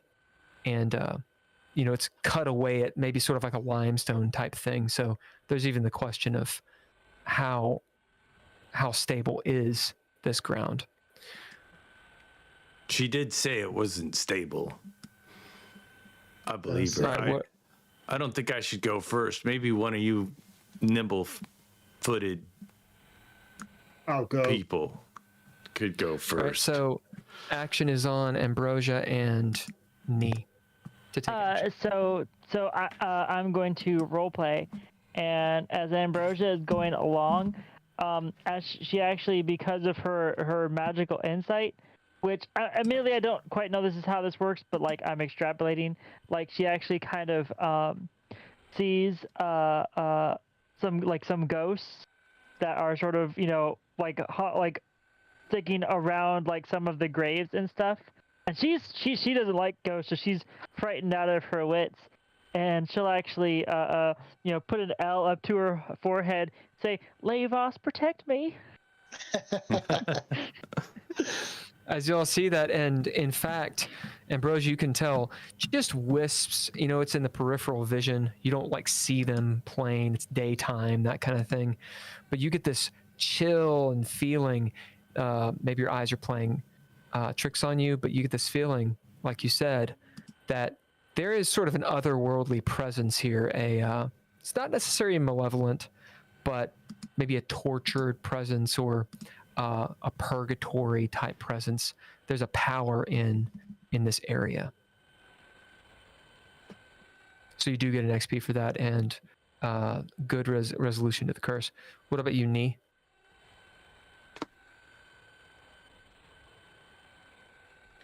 I am going to take charge, and I'm going to bid Small Mirror to attempt to cross the bridge. But before I cross the bridge, it's the bridge, right? Which bridge? So there's the river. There is a crossing, but it's not necessarily here. Oh, okay. Well, okay then. I will bid a map with a location in Crag. And I will say, everyone, I've got a map here. It's got some lines on it. And it says if we go that way, we'll eventually get to a crossing where we can actually get by this river. As you make that bid, do you resolve the curse? Yes. How do you do it? So what do you add to the fiction that's in a negative way? This would be an inconvenience. The inconvenience? Yeah. The only issue is we have to go for a short bit. We have to go away from the river. We have to go over a hill in order to reach a better part to cross the river. It's just because otherwise it gets kind of dangerous. Yeah, as you pull out this map and you're all sort of standing in this this solemn place, you see Nee has this map. And in fact, it's a map to this off the way, across the river, ruins. And it says, like, you know, in Thieves' Cant and such, to anyone that can read it, like, loot. It will say... Got an X on it, I guess. Yeah, it'll say the region is called Howling Hollow. So it's in the next holler over across the river. And the inconvenience is that, like you said, you have to travel a little bit. It's a little bit dangerous of a treacherous of a route across this rickety bridge that you can see where it is. Yeah. So, top of the round. Do nothing. Oh, I already did that. Well, you can take the action do nada. I'm going to do nada. Okay. You do nada, you let the winds of fate take you. And how do you resolve the curse? And basically, I don't know what to do. I feel like I said all the things that need to be said. And I'm just going to see the direction that everybody goes. But as I'm doing this, I notice that my feet are kind of sinking in the mud, and I get a little antsy about, you know, maybe I'm going to try and step on rocks instead of the muddy areas maybe in the future. Yeah, you notice that there's a light rain, and the terrain is becoming slippery, just a little bit less manageable, and you know it's becoming overcast, and kind of cool in these mountains, despite it being the summer. Maybe it's like in the 40s or 50s at this point. There's that mist and spray that's coming up. As you do nada, Zero, you let the winds of fate take you, as you're sort of wandering around, stepping on different stones, and before you know it, you have found yourself in the middle of this, if you had a bird's eye view, spiral of stones. And it's a little bit of an enclosure of these monumental stones, like teeth on all sides, save for the place you came in. In front of you, there's this low stone slab of an altar with all manner of offerings and, you know, feathers and candles, wax and fruit and flowers and such. Little scraps of scrolls that have been burned. There's a few ravens in here that are cawing at you, like bop, bop, bop, bop, all around as you sort of come out of your stupor for a second, you know, looking up, finding out where you are. As you turn, someone is standing in the entryway that you came in. It is a tall, Gandalf-looking character, gray and black worn robes, wide-brimmed hat, you know, floppy hat. There's a raven on his shoulder, has a walking stick, a gourd slung over his shoulder, traveler of some sort. You can't see his face, but you can see the scraggly beard of an old man. He's kind of murmuring to himself. The rest of you, actions on you. You look up and Zero seems to have wandered off. I'm going to bid roleplay.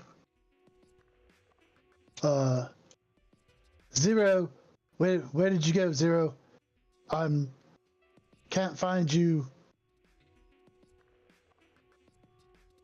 Can I hear him? Yeah. I'm That's not here. that big of an error. Oh, Oh, keep talking. I'll find you. I'm here. What have you? There's a guy. He's right here. It looks kind of like maybe the You hear guy him just that, sort of murmuring to himself. Oh, something. that As I'm No. walking The- over there, the guy and there's that all the ravens. One of them takes guy a that poop. thrower, And I'm like, throwery Yeah. described. As you get nailed a couple times, we'll say that a couple of the crows just don't like you, Scrag. And yeah. Crow hate. Oh, there. So write that on your sheet. Oh, there you are, Zero. Yeah, you see this old man walking past as he's sort of picking up stuff and smelling it and putting it in his mouth. That's pretty good. As he like think eats some of the flowers. Ambrosia would know how to talk to this guy. He seems pretty magic, like she does. So Ambrosia actually does come over, and so obviously my action is going to be role playing. She's over there. She sees him, doing the old man doing what he's doing, kind of get somewhat close to him, and say, "Excuse me, sir, are you okay? Are you lost?" And because she is directly addressing him, close to him, he'll actually kind of jerk and smack her in the face, like as a reflex, because he's Yeah, as he kind of turns around, maybe one of the crows attacks your face and he whips around. We'll say roll corpus to see if you get out of the way, or if you get your face smashed again. That's one success. Okay, threshold is 0 as you narrowly duck his hand as he sort of flails, and the crow just bats you with the wings, maybe scratches you up a little bit. Whoa! Who, as for the first moment, he seems to notice you all. Who be you all here now? As he sits down on the, kind of unceremoniously, on the altar, like crushing some of the flowers and such. He, maybe picks one up and puts it in his mouth, like petals coming out. Oh, I don't know if you should be eating that. Why not? What's it do? Want some? No, it looks like it was left as a. Looks like it was left as a sacrament or something. Has a sweet flavor to it. Are you the old man that's friends with Throwery? He continues sort of chewing. Knee, it's still your action. What do you do?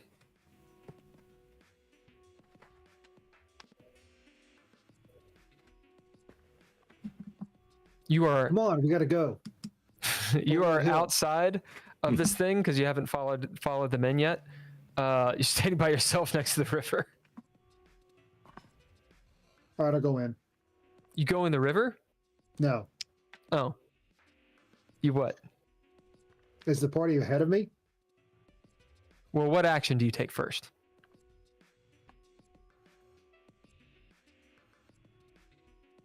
I will do nada. Okay.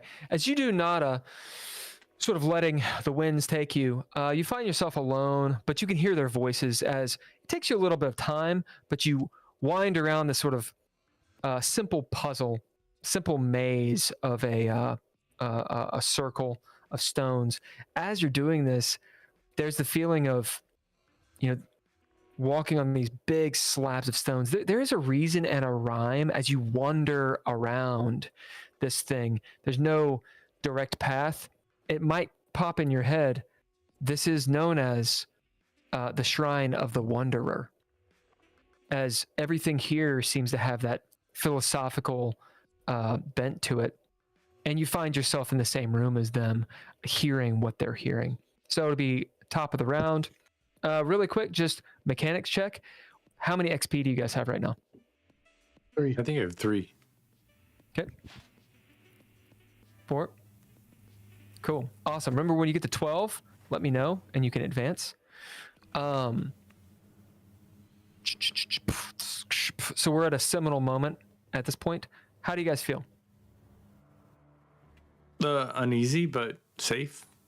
I mean, with the game system, with Cursed. Well, I think in time, it's interesting.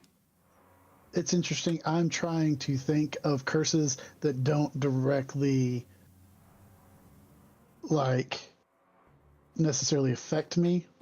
Mm-hmm. Because so far it's been like every curse that I've taken has been something direct. Yeah. And I'm trying to think of other ways that the curse can be out there, but without, and in all fairness, right. When you described the rain and stuff, you took a lot of mine that I was thinking about. Yeah, I was going to take it out. That's why the bird pooped on me. Yeah, it's an interesting idea. There's tightening up the mechanic a little bit.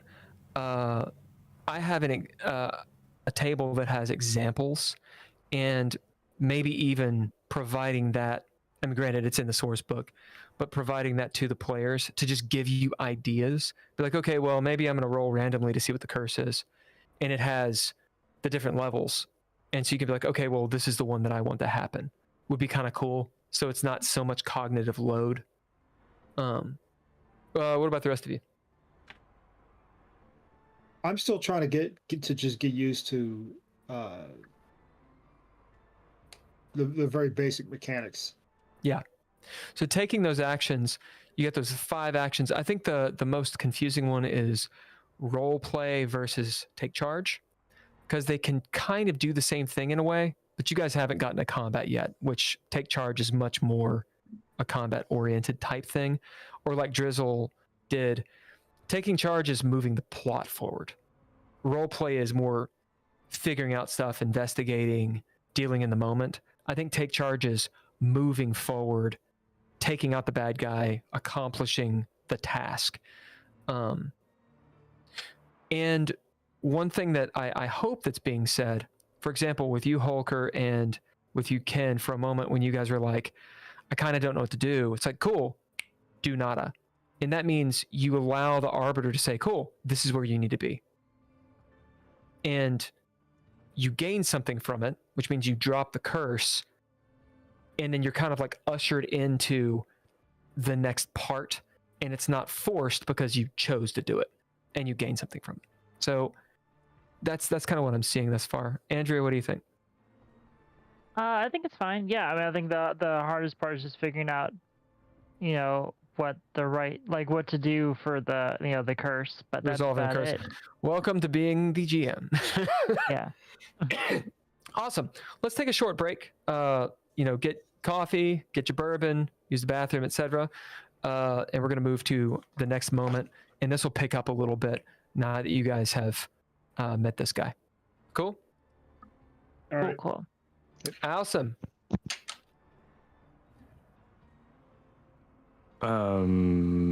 So we are playing a one-shot called Cursed, and everybody's taken off, I guess.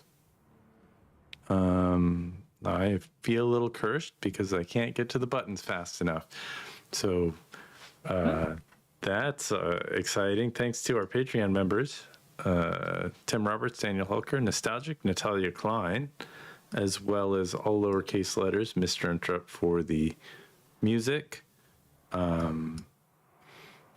media production by Couchfire Media. Toy Relay Production does all the other stuff, and we are playing a new unreleased tabletop role-playing game called Cursed. Well, wrong buttons. I love hitting the wrong buttons, and we'll be back in just a few minutes. So, Heck yeah. stick around.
one of the things I'm doing right now is carving runes into this.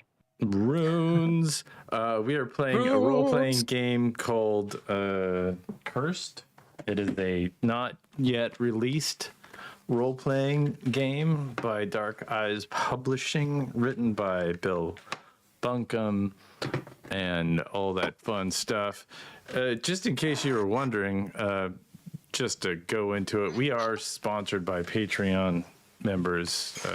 Go to our patreon.com/DreadLore. Tim Roberts, Daniel Hulker, Nostalgic, Natalia Cline, thank you very much.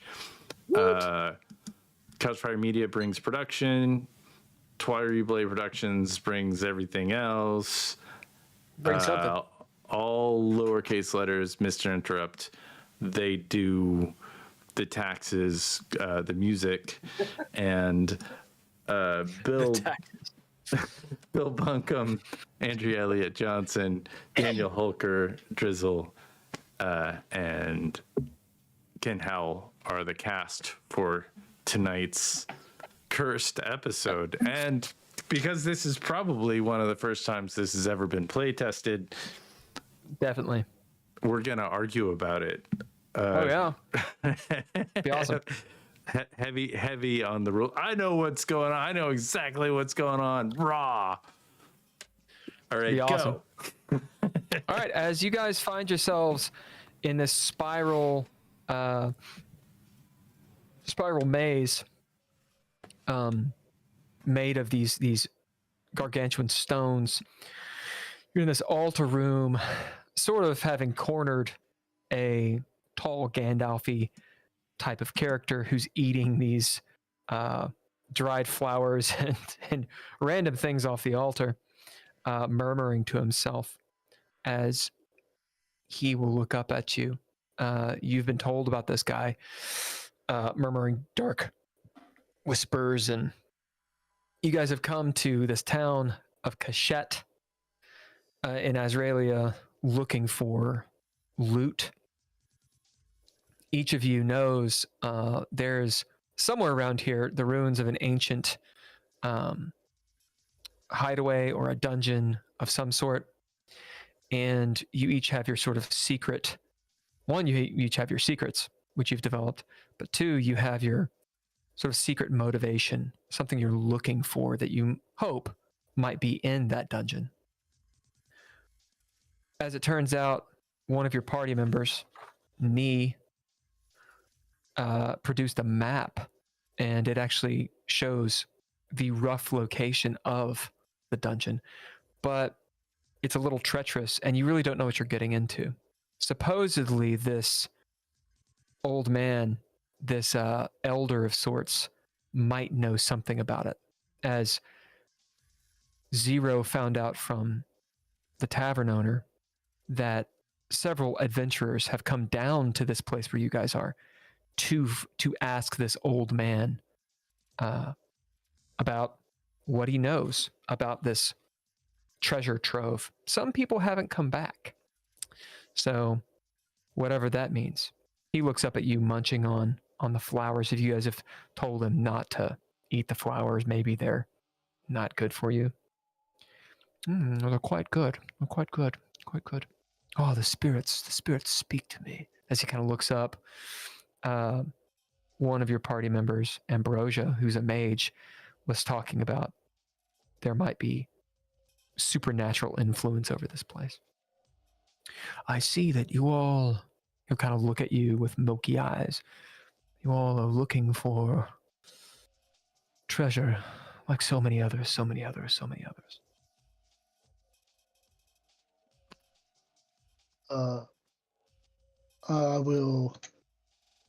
My action will be role playing.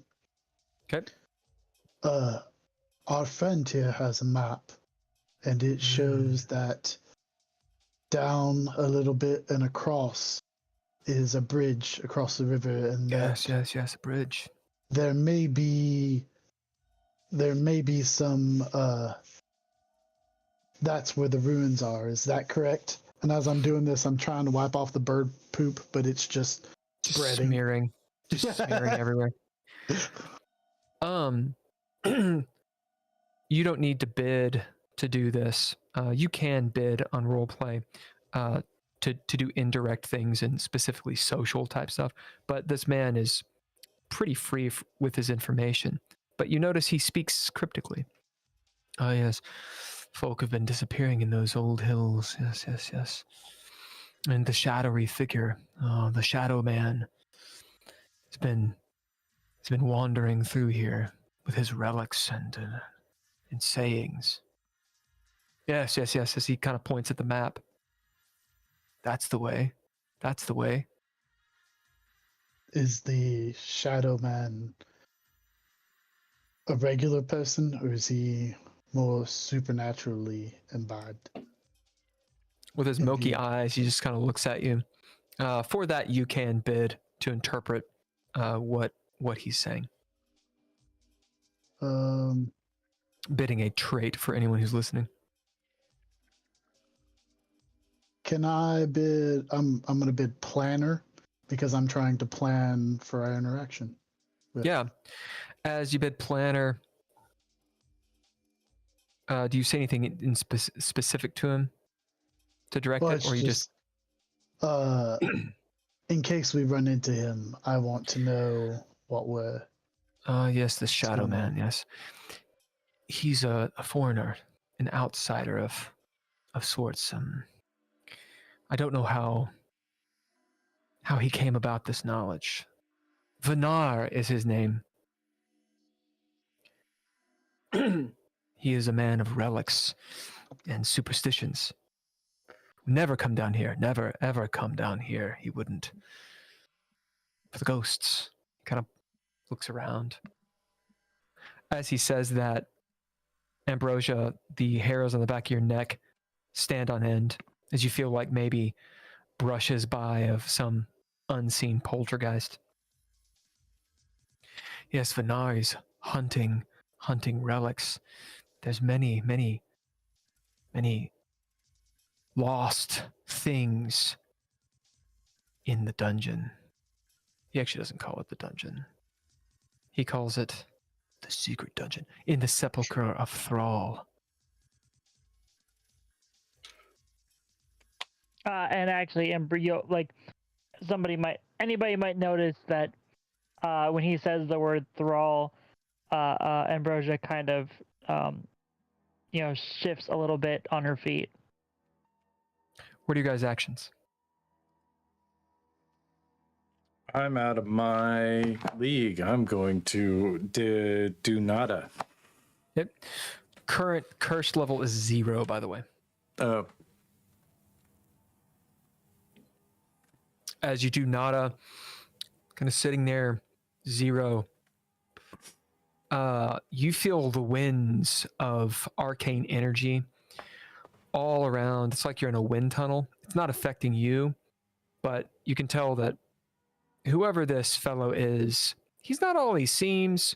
He doesn't seem necessarily dark or anything, but you can tell that he's somehow divinely connected, perhaps. And maybe even outside you hear like the storm begin. It's not violent, but it's like actually rain kind of coming down. You guys are sheltered from it in this altar room. I think we can. I'd like to resolve and say, like, I think we can rest here for a minute, but I think we move forward. I want to meet this Vinar, the superstitious. I like that, Vinar the superstitious. Okay, if you haven't taken an action, do so. I am going to. Oh, you go ahead. I am going to actually sit back and try to regain my map trait. Okay, so you sit back, which means curse goes up by 1, and roll your animus. It's a D4, so roll that. Right? It's whatever. It's how many ever die you have and your die type. So it should start at a D4, and if you put 1 in there, then you get 1. So would it go up to a D6? Nope. Oh, okay. You can, when you advance, you can increase the die type and or the die pool. So go ahead and roll a I have d4. I have 1 in my animus. So does that mean I get 2d4? Nope, 1 die, and it's a d4. Okay. So you're looking for successes. That is a total of 5. So you rolled a 4. I rolled a 4. So that means you get 1 success plus 1 success. So you can regain 2 things. Okay. As you see, Knee kind of sit back, maybe sit on his heels up against the thingamajig. Are you going to resolve?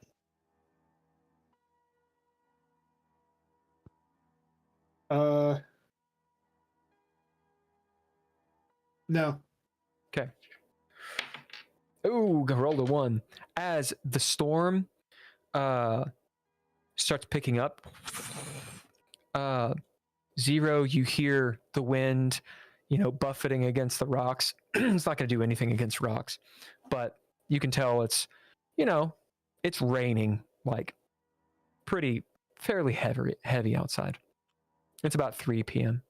Hey, everybody, I think it's raining outside. Ambrosia. So I'm gonna do nada, but to resolve, I am going to say that as the storm picks up, like the electricity in the air, actually starts like making her hair like stand up, and she just kind of looks like crazy right now. Yeah, as your hair is just full of static. Pretty much anyone you touch, you static shock them. And anyone who gets near you, like stuff just is clinging to her. Like all the flour and the pollen is like stuck to her. And in her hair and shit. And she looks like Bellatrix Lestrange right now. And, in the future, if the curse level gets high enough, she's a lightning rod. All right. As this old man, this elder, he says, "Yes, well, the storms are fickle in these regions. But I wouldn't go during the night to this sepulcher. I wouldn't go there in the Howling Hollow at night. There are many ahead of you. You should know. Several adventuring groups have gone in the last few weeks. Who knows what still lies in that treasure hoard?" There's like a twinkle in his eye. Have you seen any come back? Yes. Yes. A few, though they don't come to talk to me once they've gotten the knowledge. A few have come back, paid their respects as he motions towards the altar. All who wander are not lost, or not all who wander are lost.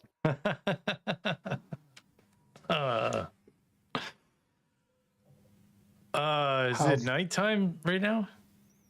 3 o'clock. It's around 3. Oh, well, You have we a better good 6, move. 7 hours.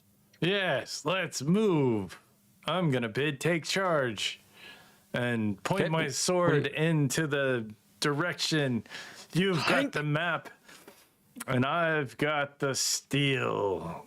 As you take charge, what do you bid to do this? I'm gonna bid the only trait I've written down so far, the strength of wolves, and I'm gonna howl. Howl! All right, as you guys howl, thunderclap, lightning strike outside, as it just for a moment, your vision sort of like stammers with the light, and the old man is gone. As the crows caw. If you go outside, you see him running away, like He's just behind a dive bush. behind a bush. Dive behind a bush. Don't see me. You see his pointy hat. That was awesome. Like a good wizard. It was like a raccoon. He high fives. Okay. As you all move along the map, you get soaked. Granted, you're adventurers, so surely you have the trappings and whatnot to weather a bit of the storm. But you're soaked. You get your leathers. Do you guys have ponchos or anything, or you just rolling bareback in the storm? I've got hooded cloak. I have heavy armor.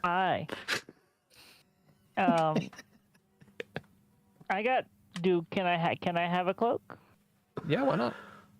Okay, I have a cloak. I also have a hooded cloak. 0. I have armor. But just like ding ding ding ding ding ding ding ding ding ding ding. The range just going everywhere. It's probably makes a lot of noise, and it's it'll dry out sometime. I've avoided. You're rather cold. I've avoided trench foot in the past. I mean, I've been in this stuff for a while. It's covered on the I've got leathers on the inside. I'm warm. You're funky. You're funky. I definitely have some funk. As you go through, you guys find the rickety bridge. It sort of sways there. The rain is coming straight down. Visibility is not too bad. The wind is not too hot or high. You guys are at curse 0, so it's just a little bit inconvenient. As you get to the bridge, you see across it, below the raging river, now definitely raging. Bridge is about 50 foot across, wooden. It sways a little bit. It's a rope bridge. It's very thick ropes, but all the planks are there, but it's a little intimidating. Beyond the bridge, you see the forest kind of open up. There's not a clear path, but you can tell the path, and especially with the map, it's pretty easy. So, we'll say that to get across this bridge, we're going to give you guys a roll. We'll call it Corpus, as this is a physical act. So everybody roll that. Inconsequently, there's an adverb that I want to use here. You could take charge and bid something if you want.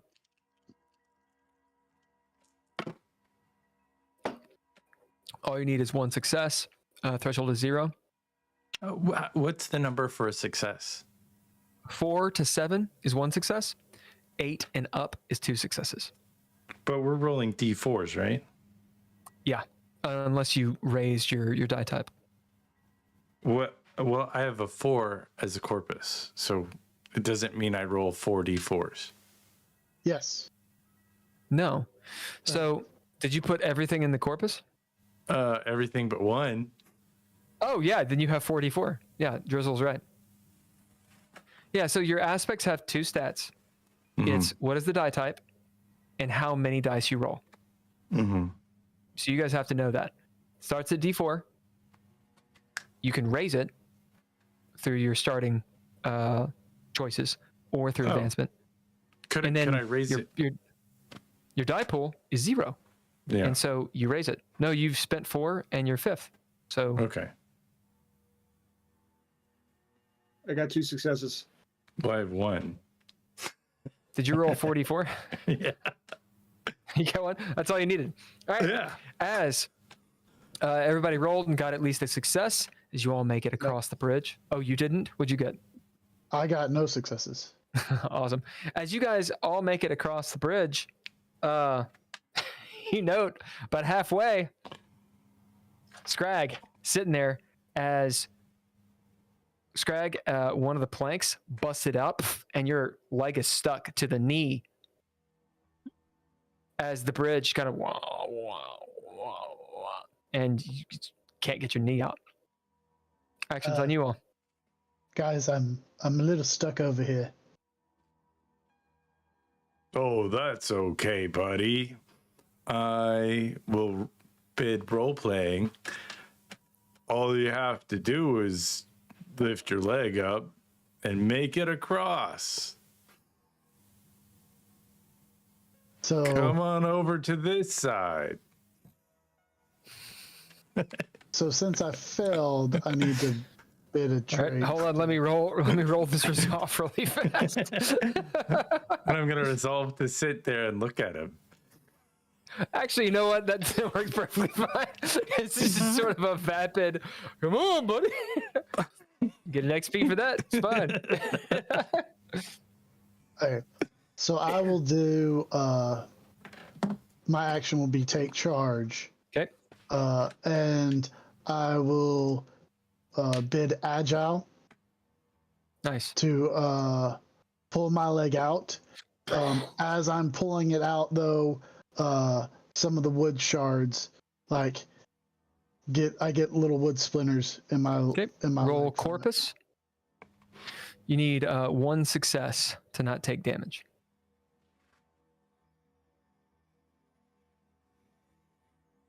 Good resolution, by the way. Actions on you other two. You need to take actions. I did get Of some sort. a success. So Good. As it's just little splinters and stuff, and it sort of ripped up your leathers a little. So my action is going to be do nada, but somehow I'm close enough to when some of those splinters go flying that actually one of the splinters pokes a hole through my cloak, and now like part of my inside is getting wet. Yeah, I love that. As somehow your cloak got ripped, and so you have that annoying cold on your arm. I love that. Curse is at 0, by the way, because of that. Knee, what's your action? I will roleplay, Hit it. and I will shout to Scrag. I see you are a fellow strider. yeah, you knew this before.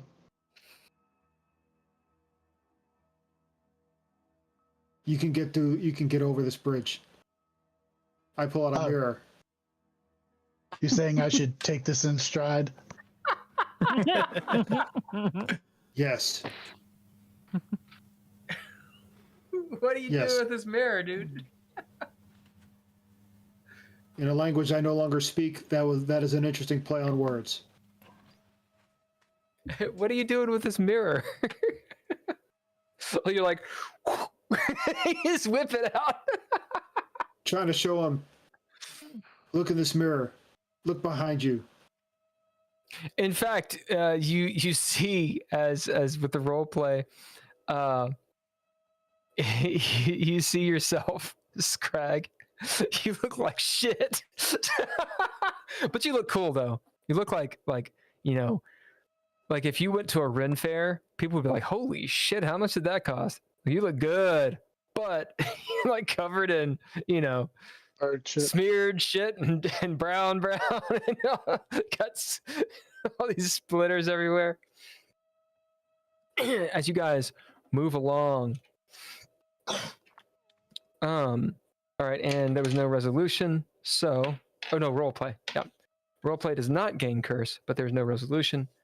Rolled a 6, so no curse happens. You follow the map as you find yourselves walking this windy path to the sepulcher of Thrall. The entrance is hidden, but with Knee's map and with some of the knowledge that Scrag got from the old man, the codger, it's pretty easy for you all to figure it out. We'll say that leading the charge is 0, since he had taken charge with getting you guys here. So you're up front 0. You see Scrag and your 2 rogues, Scrag and Knee, looking over the map in their hoods and sort of point as you look over and see this hidden craggy hill just within the Howling Holler. The holler is, that place between 2 mountains. The road, there is no road. It's just a goat path that you're following. The rain coming down, it's slippery as hell, but you're able to maintain. you see all these brambles, like gnarl brambles, like in Sleeping Beauty style, like big thorns just covering this side of this mountain. And as you go through the goat path, they're snagging at your cloaks, unless you don't have one, like Zero. As you all point, you see where the entrance should be. It's within the brambles, though. You'd have to maybe trounce through a bunch of these brambles, like 5-10 feet. You see maybe there's an inlet, perhaps there's a cave there or something, but to the naked eye or the untrained eye, there's no way you would ever see this. Actions on you guys. Lightning. I'm gonna way over high. Take charge and unsheath my sword and hack through the brambles towards Okay, so you the direction. take the action of take charge, Yeah. and then you bid a trait. I'm gonna bid force of will. Yeah, describe it. Well, just like any knight in shining armor, you almost get a glimpse of the knight that he might have once was. He looks near noble until he starts hacking away, and you realize that at one point that was probably people's heads, and that's where he's gotten this skill of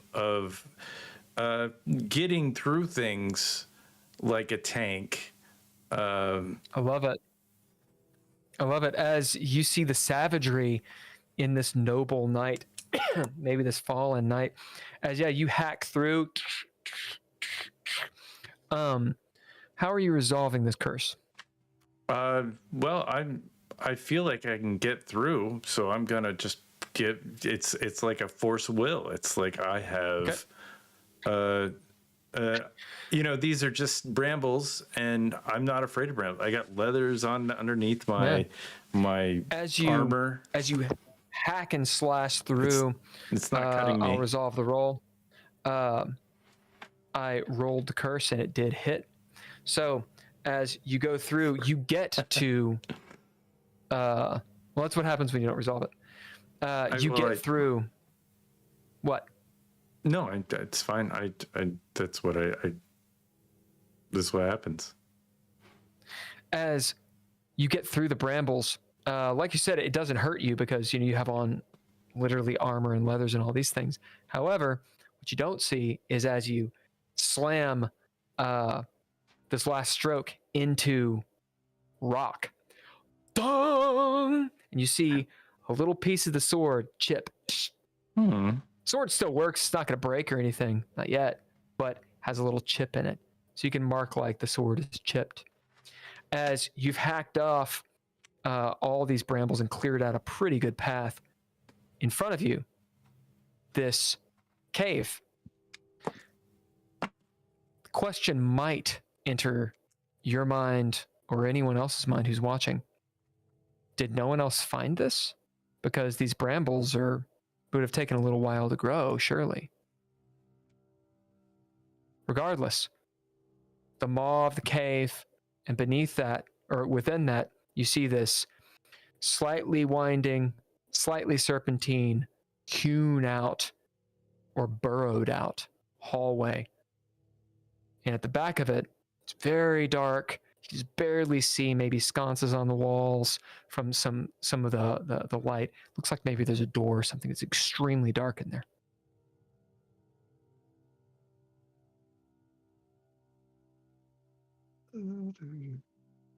I am going to take charge as well. I'm going to bid my trait Sneaky to see if there are any traps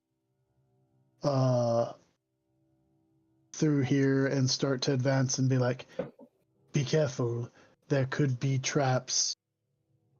And upon doing so, or while this is going on, we're still at, this will put us at 2 curse level? Yep, correct. You are at level 1 right now. Okay, so the wind picks up and makes a high-pitched which, as we're talking, we have to be a little bit louder to go over. Nice. Yeah, you have to be louder as your voices sort of carry a little bit in this windy tunnel. As you search for traps, and in fact, you will find one. Roll a d20. We'll say, yeah, roll a d20. 3. Oh, God.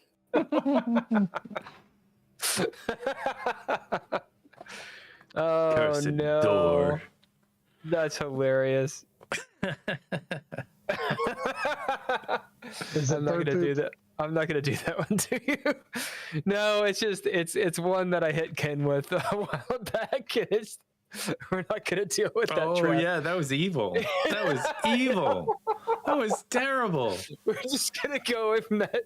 It's such a good one, but we're not gonna It's do a that. great one. We're gonna use the other chart. I want to actually get past this trap. Okay. It'll shut everything down. It'll shut We'll be everything done. down. You'll be done. All right, you do find a trap, Scrag, and have no fear. I will hit you with that trap at some point, just not today. Oh my god. And you'll probably figure it out. It's fine.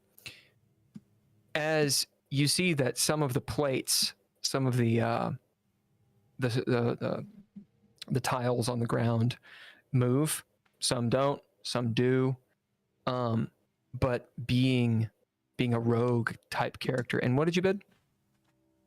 Sneaky. Bidding sneaky. You can sort of navigate them, but it's mostly based on like a hunch, right? Yep. And so people that follow you, it's very difficult to tell them how to follow you. You can get to the door. You see there's 2 sconces. One has a torch on it. The other one, the torch has been removed. And you see flint and steel markings as people have been through here. Maybe even looking back, wondering, where'd the brambles come from? Right? There's this constant question. The door looks like it moves in. You see where it's sort of scraped a little bit. The hinges are so that you can't address them. And it does seem like there's a trap of some sort. So roll your mens, and we'll see if you can undo this trap or negate it.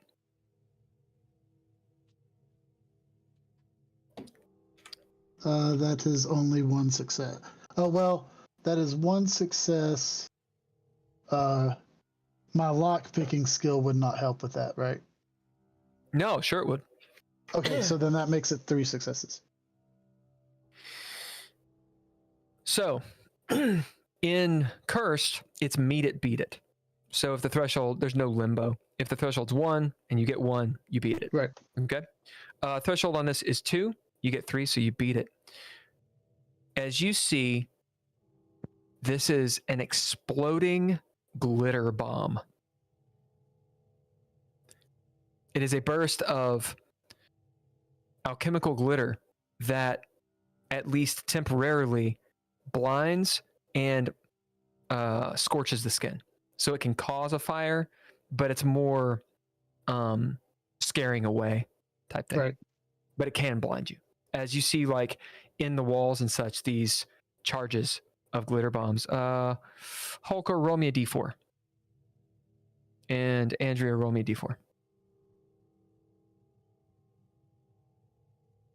So there's 8 of them. These little nut sacks of alchemical glitter bomb.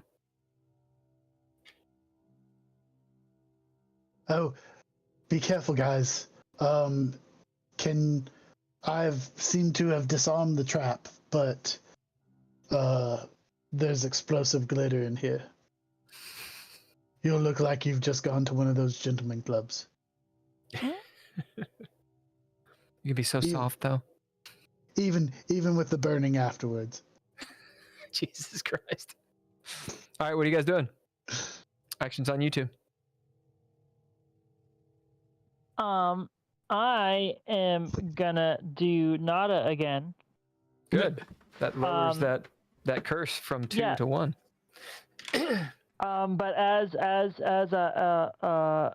Ambrosia gets because she's kind of standing near it a little bit. We'll say I don't know, one of the glitter bombs actually becomes dislodged and falls on her. As it bursts in the front, it's gold. As it I don't know, it smells like gold, but it is actually gold flakes that pops up and stains whatever it touches. So roll Corpus to see if it gets on you. Yeah, it does. Yeah, as it does, so it stains it. We'll say like your boots and kind of up your leg a little bit, and it's reflective, like very reflective. You see it sort of sizzle. Thankfully, it didn't get on your skin, as gold doesn't patina. But as it hardens, that corrosive effect kind of stops. What about Zero and Knee? What actions do you take? I'm gonna look I at. am going to role play and use my ability, Hunch or Knack, to try and discern if there might be a way to walk around and not trigger the trap.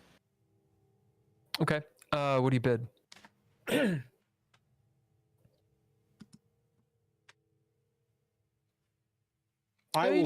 actually don't have to bid. You don't have to bid. You can roll if you want. It'd be men's. Okay. Sorry, I got in a DreadLore mindset there for a second. That was no successes. As you look around, you can tell the best case scenario is likely following your rogue friend Scrag. As you do role play, you open it up to actually talk to him and everyone else, and you do get that XP. Also, remember to resolve unless you want me to roll.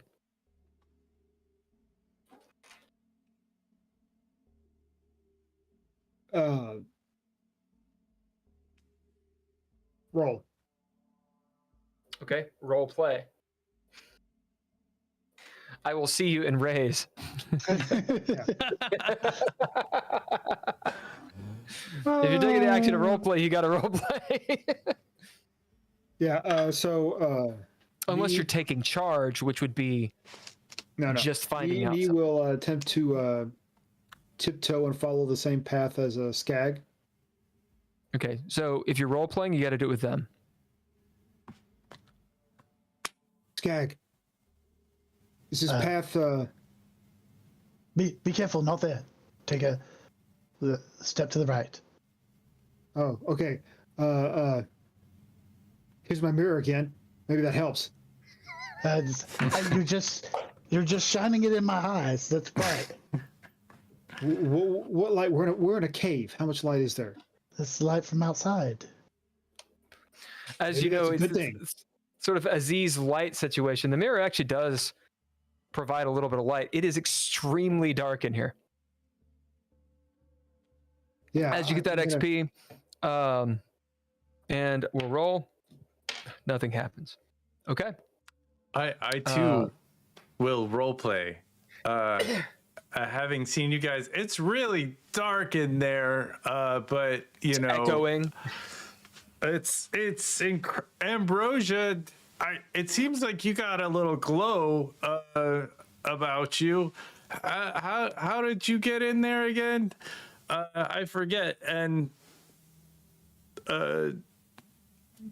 yeah. Just follow after me. Oh, you're the one that I was supposed to be looking at. I could do that. Do I follow Scrag as well? Oh, you're Scrag. Knee. Yeah. Follow me and you should be okay. Is it this? Is it? Do I have to step exactly where you stepped? If I step over one, would that hurt me?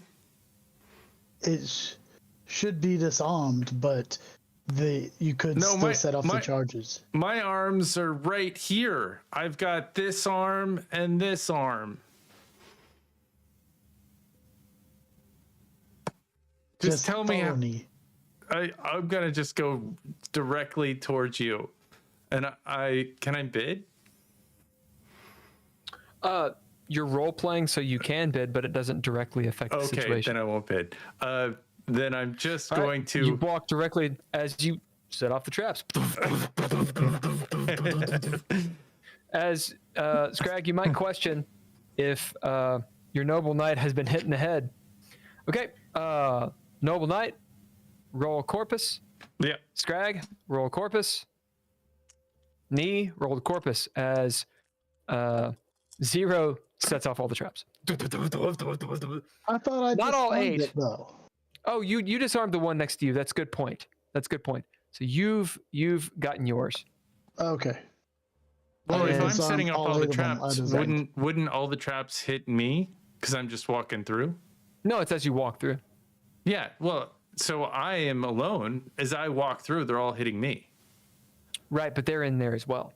Oh. Okay. Sorry. Yeah, Ambrosia's just on the outside. She accidentally set off 1. Mm-hmm. You're aggroing all the traps, save for the one at the door, and then I'm saying that Knee is in the hallway too. And then I'm gonna resolve by taking the blunt of those. I guess. Can I do that? Sure. All right. Yeah, it's an inconvenience, but you take it all. All right. Roll corpus. I did. I got 3. You have 3 successes. All right. So you take 7 damage. Okay. How you feeling, buddy? Dead. Does that go through your moments? No. I still have some moments left. Oh. How many moments you got? 2. Yeah. So you take 7. You rolled 3. So there's 4. So you just take 4. So you have 2. As anywhere that this stuff. I have 9 moments. Yeah, it's because you're tough. Yeah. Anywhere that this gold stuff touches, it just burns your skin and dyes it gold. As you're now almost entirely, your armor is glistening in gold, and like taking off a band-aid, taking off this armor will be very, very painful, likely, as you're kind of like encased in it. Why would I do that? Yeah. All right. I'll resolve to wear the armor. Right. You've already resolved. Scrag, you're at the door. You have achieved what you've achieved, and you've unlocked the door as well. Okay. It's very dark, save for you can see just the contour of this goldenrod looking knight behind you. Can I spend a narrative point that I light up the hallway a little bit? There are no narrative points. Okay. It's fine. No, you're going into darkness, dog. I'm going to do nada. Yep. And in doing so, I go to grab. Well, I can't. All of this explosion, the things have gone off, has caused some smoke to filter into the cave. Oh, sure. Yeah, you guys are inhaling gold. No. Yeah. There's lots of coughing and wrapping your mouths, hacking and such.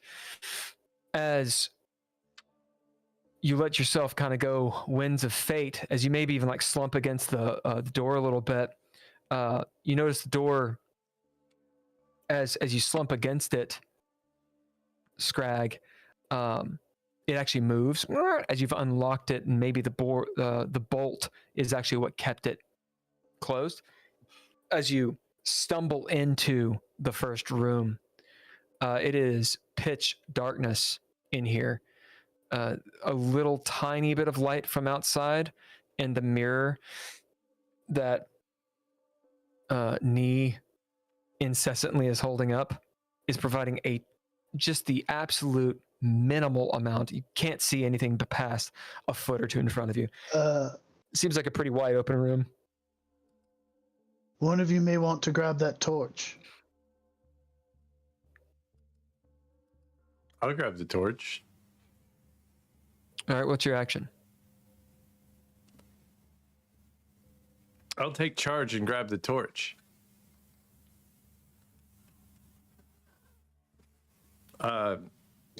Having set off all the traps, I feel pretty comfortable with. You have the torch. And then I'm gonna Torch resolve is to. not lit. Resolve to move closer. Anybody have fire? Fire?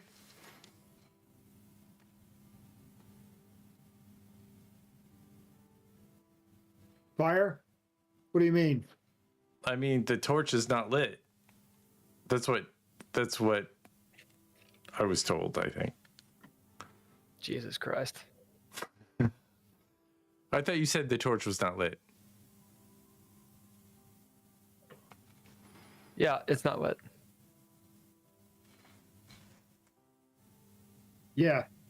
Well, so I would like to use a skill, or have I already acted this round? No.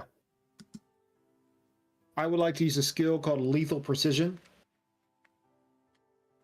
and to attempt to pick up 2 rocks and hit them together and try and start this fire. Yeah, and you're taking charge. So I get, yeah, that's a take charge. Yeah, absolutely. Oh, shit. As you light that torch, as you guys actually have light. So I'm gonna role play, and you know, as the light, you know, the fire sparks forth, I'll see the gold glinting on my shoes, and Ambrosia will look down and say, "Man, I wonder if I could sell these now when we get back to town, because these are looking mighty nice right now." And what do you guys think? You think I could sell these? Yeah. And after a second, Ambrosia will start to realize that the hole in her cloak, the moisture from that hole in her cloak is actually started to make her socks wet. So, like, anytime she's stepping around, like, it's actually very uncomfortable. I love that. Yeah. You're still at level 1 right now. So, and what was the action you took? Was it roleplay? Yes. Yeah. Yeah. As you move up behind, you guys actually have a little bit of light. As you move into the first room, you see this simple wooden door. This room is rather large, 30 feet by 20 feet, roughly a square. There's a door at the far end and a door to your left, like your immediate left. Both wooden doors. They have the look of a cloister. So there's a religious sort of feeling to this place. The ground is covered in dust and soot. You see boot footprints that have passed around through here. The dust is settled, though. There's some detritus in the corners that's been looted. So some tables have been overturned. Some books that have been ripped up and thrown back. However, you see glittering on the ground from the firelight, gold pieces. A few are poking out from underneath the doors. It looks like someone stabbed the gold bag and ran off as it drained everywhere.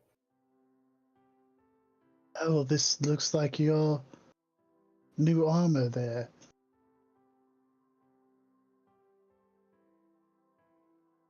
Zero. Yeah, I put a couple of pieces into my gold. I agree. Yeah, into my little coin purse. As you grab the gold, you see that it's perfect. It's maybe not suitable for coins. Actually, it's soft, like I mean it's metal, but it's like 24 karat. As the face on it has long since rubbed off, and just this big, like ducat looking thing. You grab a few of them. There's maybe 30 on the ground. Quite a bit of cash right there. Probably won't grab them all. I'll just grab a few and throw them in. There's a feeling of winning the lottery. Of wow. Yeah. I wonder what else is in here. You can roll spiritus. I'm sorry, animus. Yes, I fail. As Oh wait, no, you wait. feel I'm this- gonna sit back. I'm gonna sit back.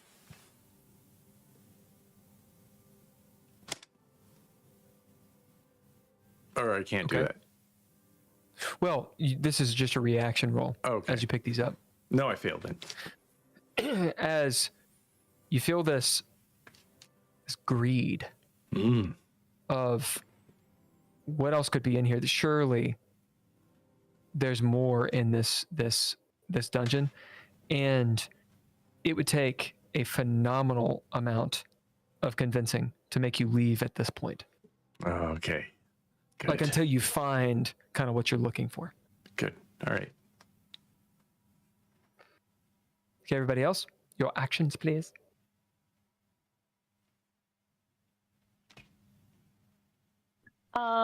So I will actually this time take charge, and use. So with this, when you're using a skill, do you also have to bid a trait? Right. So if you're taking charge, you bid a trait to do something, and if you can apply your skill, you can. Your skills, Okay, you don't okay. bid the skill. Gotcha. You just can gotcha, apply it. So that goes for everybody. If you have that skill, you just get 2 successes to it. But Okay. So I'm don't going to, be stingy with it. So I'm going to bid the trait learned to see if any, or actually I'm going to bid the trait witch and use the skill magical insight to see if something like strikes me as odd about this room. Oh yeah. As you're sitting there looking around, Ambrosia, that gold's cursed for sure. You can see just it's sort of emanating with there's something about it. There is something foul about this place. It's deeper in the place, in this sepulcher, but there is an ego, a consciousness within here that is very powerful, and it's doing something. You can tell. That said, magic items, knowledge. Perhaps it's kind of like when someone's cooking in the kitchen. You're not eating the food, but you can smell it. It's still enticing. Roll mens. I'm sorry, roll animus. As you get a whiff of all that scrumptious knowledge and magical energy. So that's One. one success. With 1 success, you fail. Threshold is 2. As you two, Is Go this on. something? Can you use skills with Okay, so then I'll use magical insight. all right, so you got 3. Yep. All right, so the threshold is 2, so you beat it. As you feel this draw to go further, you know that maybe not what you're truly seeking, but there is something powerful, some things powerful here. You can gain a lot from the loot here, and it's true. Like this is not an illusion. You know that there's stuff down there you could use. All right, the rest of you. I will donata. Oh, do nada. Okay.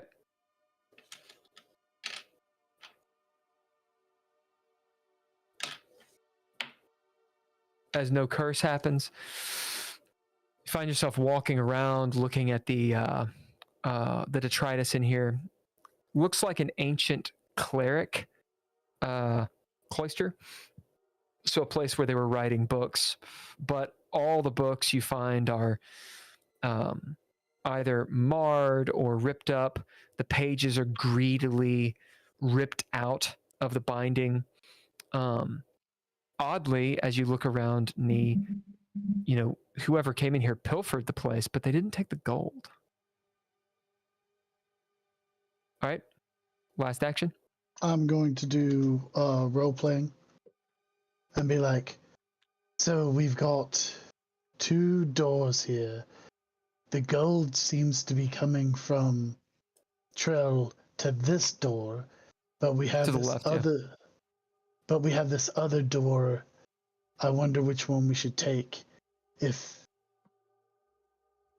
think probably we should go to the one without the gold trailing from it, since someone's already looked in the other room.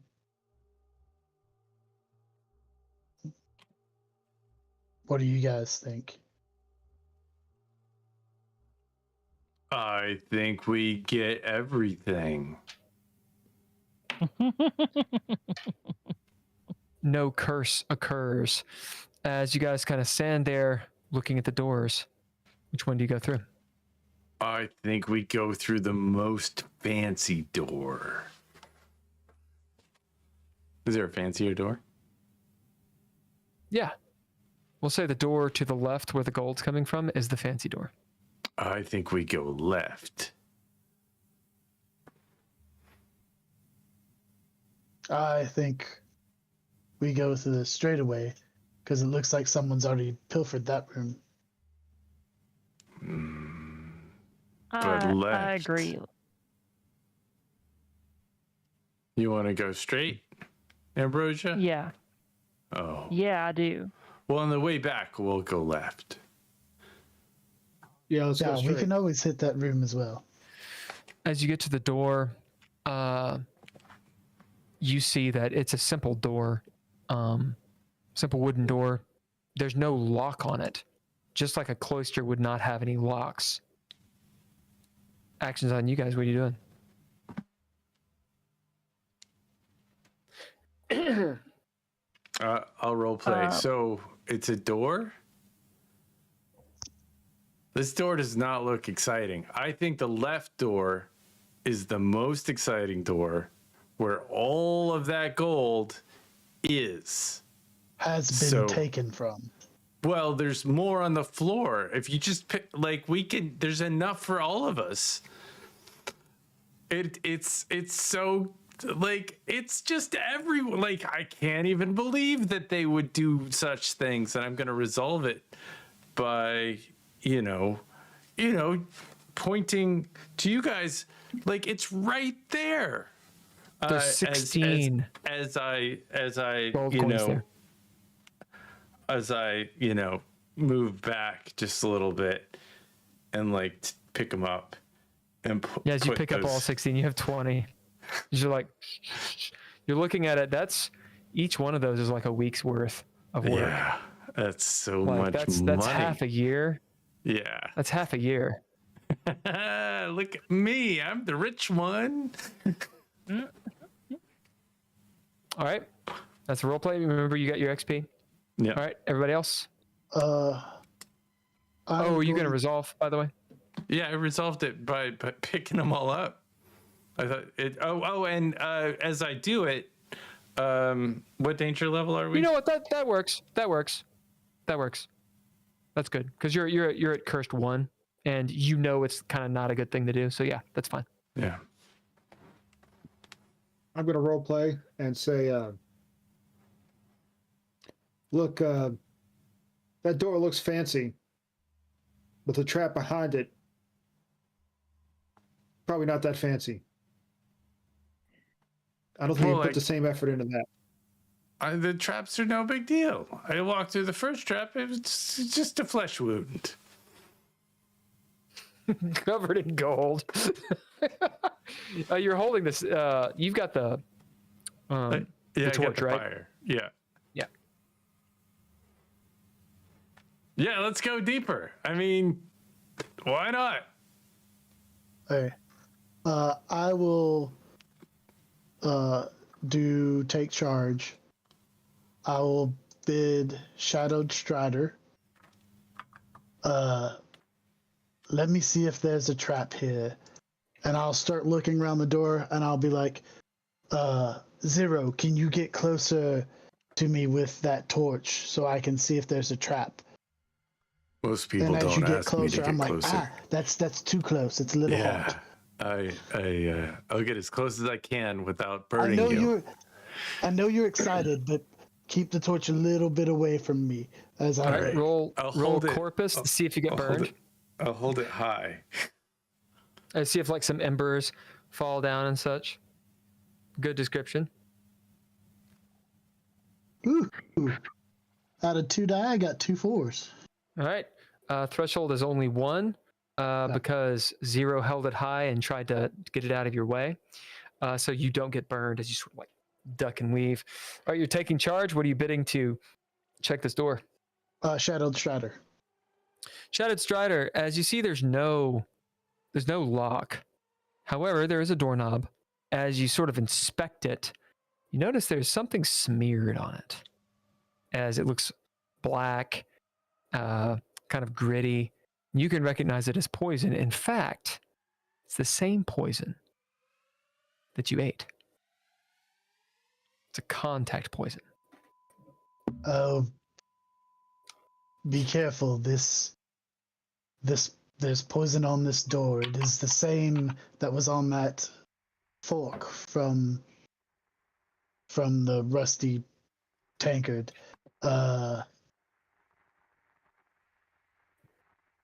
In the same move, can I take my cloak? Yeah, And it's part of the same action.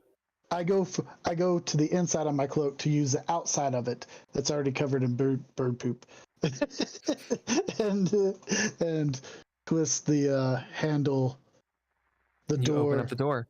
Yep. So you Don't open the touch door the in. handle. I cleaned some of it off, but I can't guarantee I got all of it. As you do, who hasn't gone? Ambrosia. Ambrosia, what's the action? Yeah. I am going to role play and say, wait a minute. The place was called, I knew I should have paid more attention. The place was called the Rusty Tankard. What sort of tankard is rusty? I mean, I should have known that place was no good. And actually, as she says this, like she'll feel her her stomach kind of like grumble in upsetness. Okay, roll corpus. Let's see if you spew everywhere. And go to your knees as you retch in the doorway. I get no successes. Yeah, as you projectile vomit all I'll over hold her Scrag. hair back. as Zero holds your hair back, like immediately just pulling your hair, as like a fountain. You're just taking it, Scrag. Oh, you didn't even eat any of the poison. Ambrosia, you shit a little bit. Oh no! In the other room, so you went through the second room. In the other room, you see a plain black room. It's a little bit larger than the previous one. In the center of it is an obsidian statue. The obsidian statue, it's of a what looks like a young woman who's scantily clad, but it's all Grecian, right? So she's not all like sexy or whatever. I mean, she's, just a statue of a young woman who's naked. But over her shoulder is this bag. It's not made of obsidian. Think of like a coat hanger. She's like a very fancy coat hanger. She's holding a sword.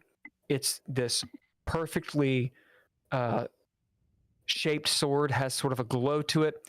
Her helm that she has on has a little bit of a glow to it. She has on like this little black backpack that has little angelic wings. She has all these trappings on her. Beyond that, the room is very bare or barren. It seems like through the firelight, to the far left, there's a door, and to the far right back, there's a door. What do y'all do? I'm going to take charge, which I shouldn't.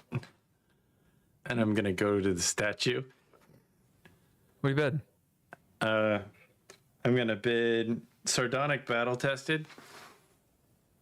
And I see some shit that I can pick up. And I want to take that shit. As you walk in, you trigger the pit trap. As you take a few steps in, the door, the floor falls out from under you, and you're like, ah! And you fall. All right, because you've bid, you can roll Corpus to attempt to either leap forward towards the statue or maintain your balance on this side. Yeah, I would probably leap towards the statue. Good as you go. The hard route, which is fine. Which was not a terribly good idea because I only got one. We're at level 2, by the way. Do you have any skills that can add to it? Yeah, unyielding will. So that would be 3. I'll give that. Yeah, it's a 3. Okay, so the threshold is 3. Or else you drop 40 feet onto spikes. As you're like reaching out, knee or zero, you grab on, slamming your body into this pillar. That's the only thing that's actually stable in here of the statue, and you're grabbing onto the feet to these sandals, these beautiful sandals that are there, and you're hanging. Gonna pull myself The rest up of you. and resolve. Yeah, as you pull yourself up and you're standing, kind of like you're gonna dance or take like a prom photo with this Yeah. this statue. Yeah.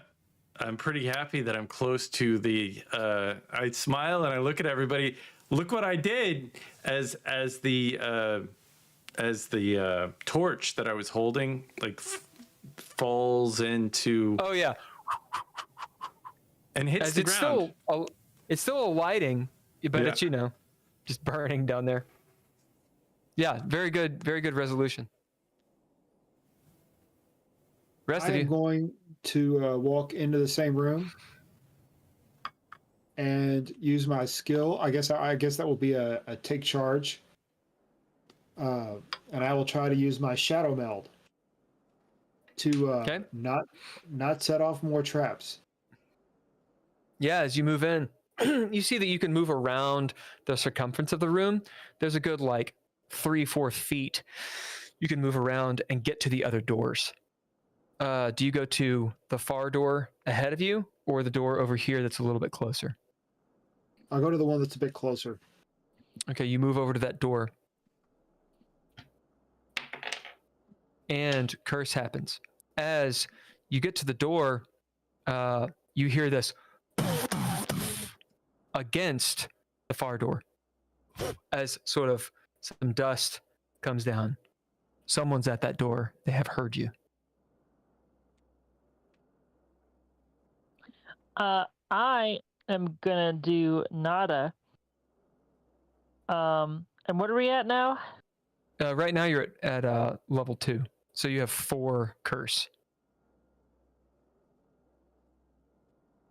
Oh, okay, level 2. You're about to go. No, you're still at level 2. No, we if still you get have down a couple before Murphy's Law you- happens. Yeah, if you get up to 6, you're at Murphy's Law. If you get down to 2, you're at Inconvenience. Okay. So yeah, I'm gonna say that for whatever reason, because Ambrosia starts going into the room a little bit, but for whatever reason, the door like sort of swings closed a little bit and actually hits her in the backside and kind of pushes her towards the spikes that Zero narrowly missed. Roll corpus. See if you fall in. For this will be threshold of 2. A little bit less. Oh well, then I can't. Oh, I can't you're win. fucked. Yeah.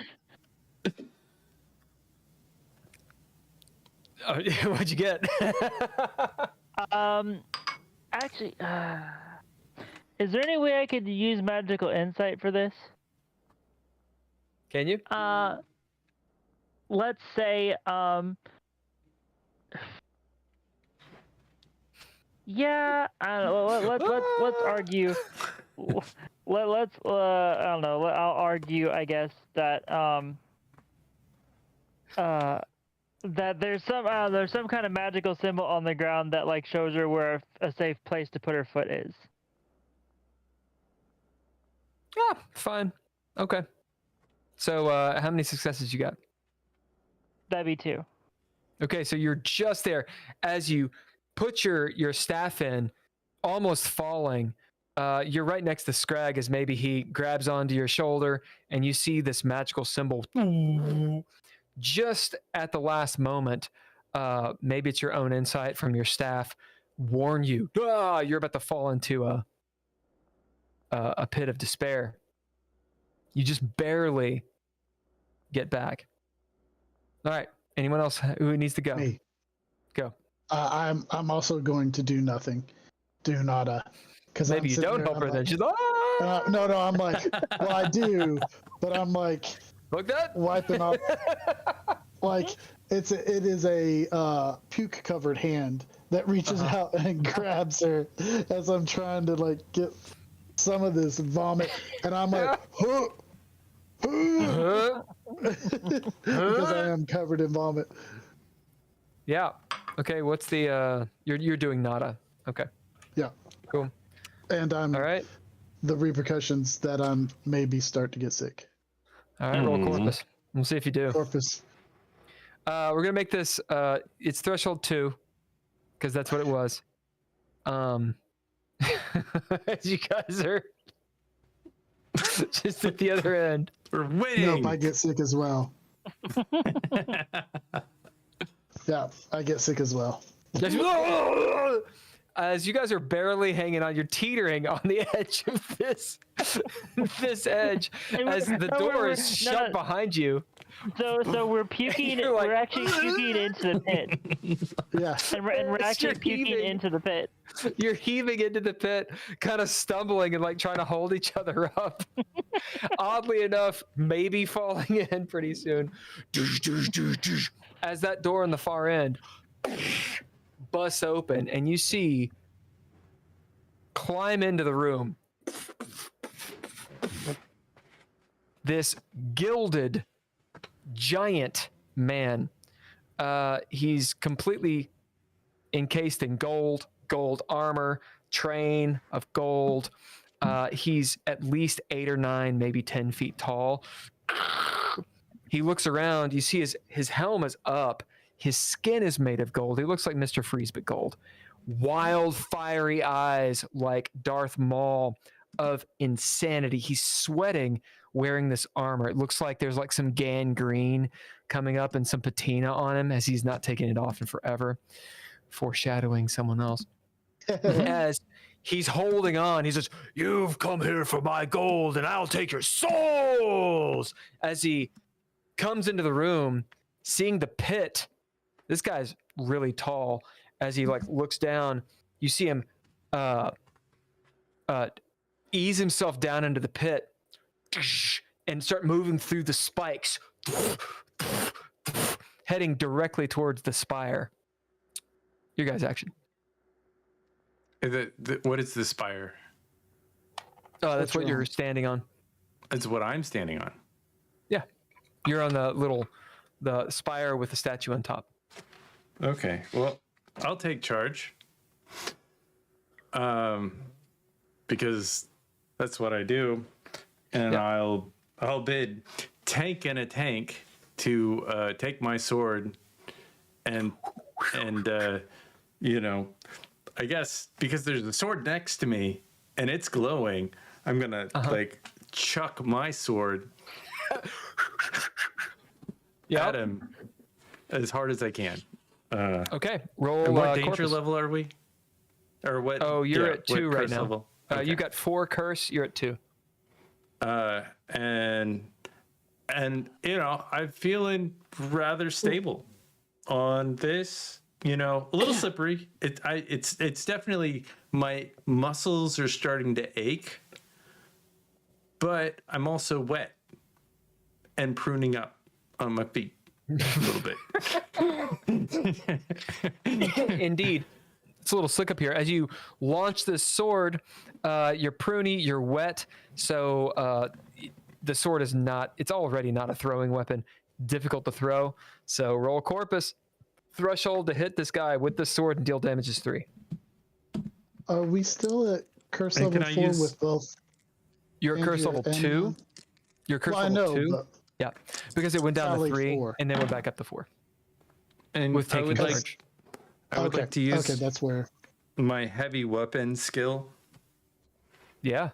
to make Do it. it. You said 3? Yeah. Yep. Okay, how much you get? 3.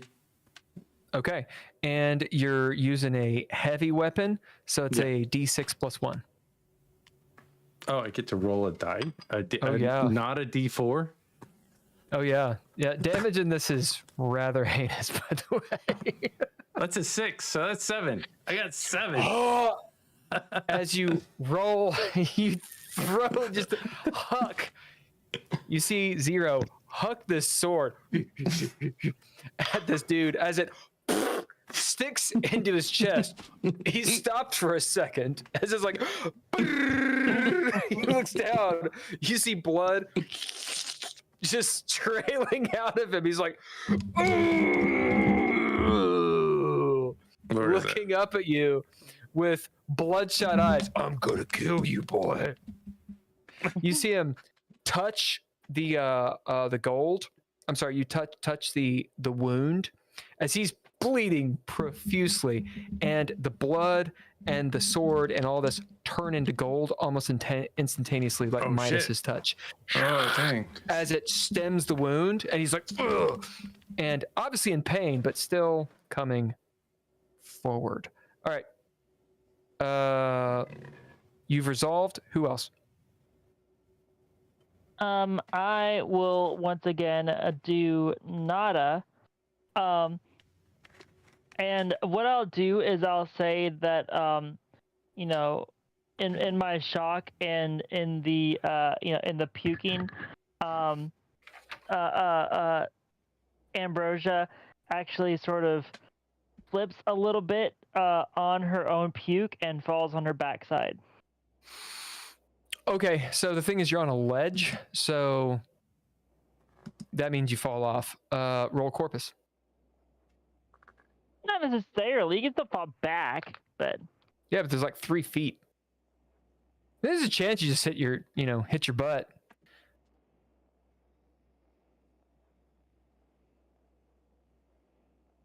that's 1. Okay, so I was gonna say threshold 2. I guess the question is, do you get any aid from Scrag? I will aid. How do we do that? Should be take charge.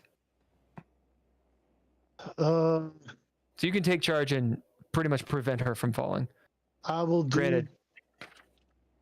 take charge, and I'm going to bid dexterous. Yeah. As you absolutely grab her, she's about to go in, head forward, actually butt forward onto a spike, and you pull her back. Do you resolve? Careful there. I just get, in doing so, I get her closer to me, and I get more vomit. Oh, I know it's Okay. no, This is danger Dangerous. 2. uh, So this is actually dangerous. I'll let you roll on it then, Okay.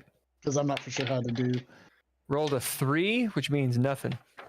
As you pull her back, and you guys actually move away from the ledge. There's maybe the question, Scrag, why does she keep on going to the ledge? All right, last person to go. I am going to sit back and hopefully stay shadow meld. All right, yeah, you are shadow melded. Sit back and go ahead and roll your Animus to regain. You guys are at 5, by the way. So you're still a danger, level 2. No, I did not. Remember, you always get a +1 success, so you at least get 1. Oh, yeah, okay. All right. Top of the round.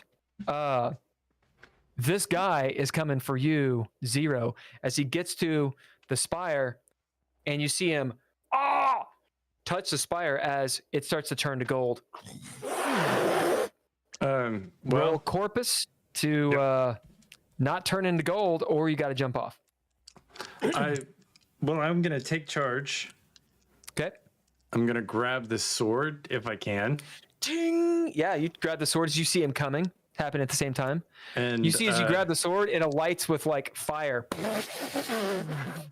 And I'm gonna launch myself off the thing and like try to like stab him and use the gravity of the weight that I have and all of my very wet armor to and the armor itself to try to, because I just saw him do something that was very I don't know, Supernatural. yeah. Yeah. As you try to get him, roll Corpus to stab. All right, so you're jumping down 40 feet, so you're going to take damage just by slamming into a big. Well, you're actually dropping 30 feet. Yeah, but you're going to take some damage. Question is, do you get to stab him? Well, I'm going to good. bid Ruthless to aid me. Is it? You only get 1 bid. Oh, is that not the bid? Okay. Gotcha. You can use a skill if you have a skill applies. Yeah, the unyielding will, I think, applies. Yeah, sure. So you get a +3 successes. Roll Corpus. Threshold to hit this guy. The way you're going is 3. Well, I got 3. So that beats it. I'm gonna say that. What danger level are we? Right now you're at danger 2. You're at dangerous. Right. Well, we're trapped in this room that is, this guy is going to beat us all unless we kill him, probably. So I think the way I'm going to resolve it is, it's probably a little suicidal, and I'm in a frenzy. Okay. That's not entirely a resolution, but as I hit the ground, that is your action. But as I hit the ground, maybe some of my armor kind of flies off in different directions. Sure. Yeah, you break some of your armor. That's definitely worthwhile. All right, so your armor will lose. It'll lose 1 moment. Mm-hmm. So basically, you take, that damage. Mm-hmm. Okay. As you hit the ground, Drizzle, roll me a d4. That's how many moments you're going to take of damage. 3. Because you take 3 damage just from slamming into this dude. Yeah. Does that put you over your moments? No, I have 1 moment left. Okay. As you slam into him, roll your d6 +1 for damage. Woo. That's a 5, so 6. Okay. 5, 6. And we'll make it 7 just because you're coming down from above.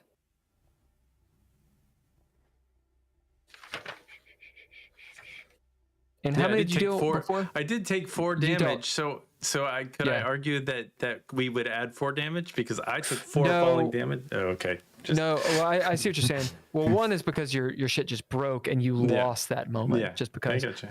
The 3 is because your body hits a certain way, so you're dealing an extra damage because you fall. How much did you deal on the first hit? 7. I thought I wrote it down. I didn't. 7? 7. Okay. So you've dealt 7 and 7. So Okay. yeah. As you stab 14. him again, like right through the clavicle, you find this fiery sword. It doesn't go through his armor, but it finds the little joint and goes in, sizzles like a boiled lobster. He screams for a second, but it's kind of hard to tell if he enjoys it or not, as you're now hanging on him, hanging on the sword, fire raging out. Maybe you've hit your leg a little bit, and it's thrumming, and like the nerve endings are firing, and you're down in this pit with this guy. Okay, what is everyone else doing? Because his action was a little bit interrupted with Zero landing on him. What are y'all doing? I am going to sit back because I'm out of traits. How many Sitting back is a traits good do you move. You get 5. Okay. And then you have your name, and you have your bond and your obsession. Yep, so I'm I am one going back. to do nada. Okay, that's and probably we're- good and because you we're guys what? just jumped up to level 3. Oh. Now you're back down. So, Although- wait, so Although before you go, we have to resolve Scrag. Yeah. So I was we were at level 2. Yeah. You're still at level 2 because your action makes it go to level Right. 3.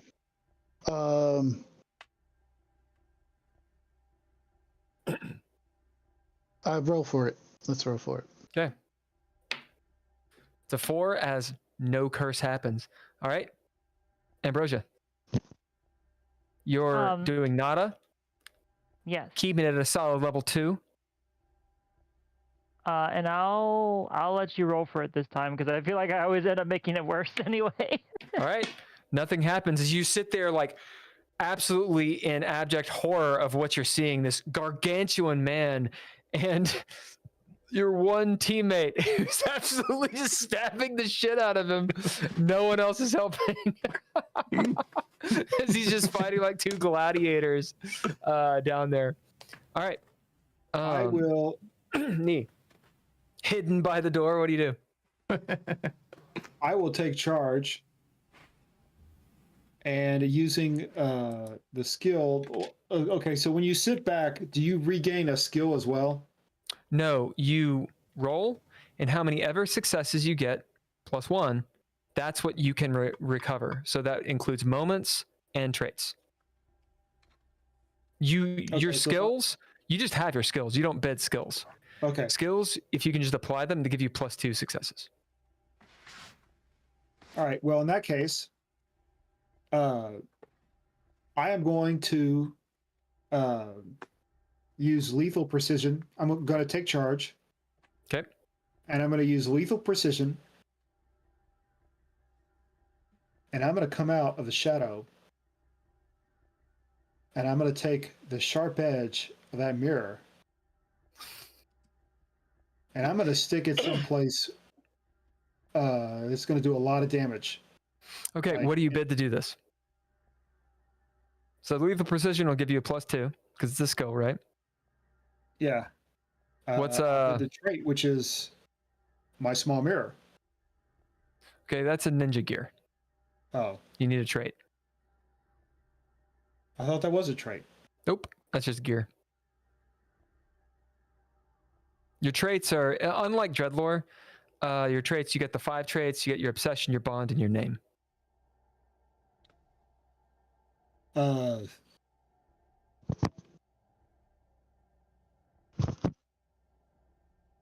Well, I guess I'm gonna bid my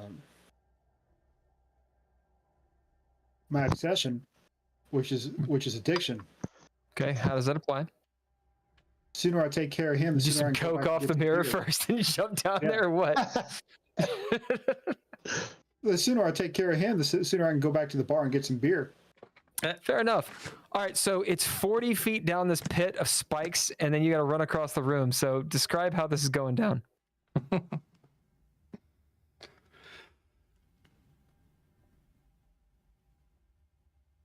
Knee slinks down the wall. Almost like Spider-Man, but not quite.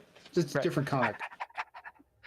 It could be like Spider-Man if they wanted to sponsor the podcast.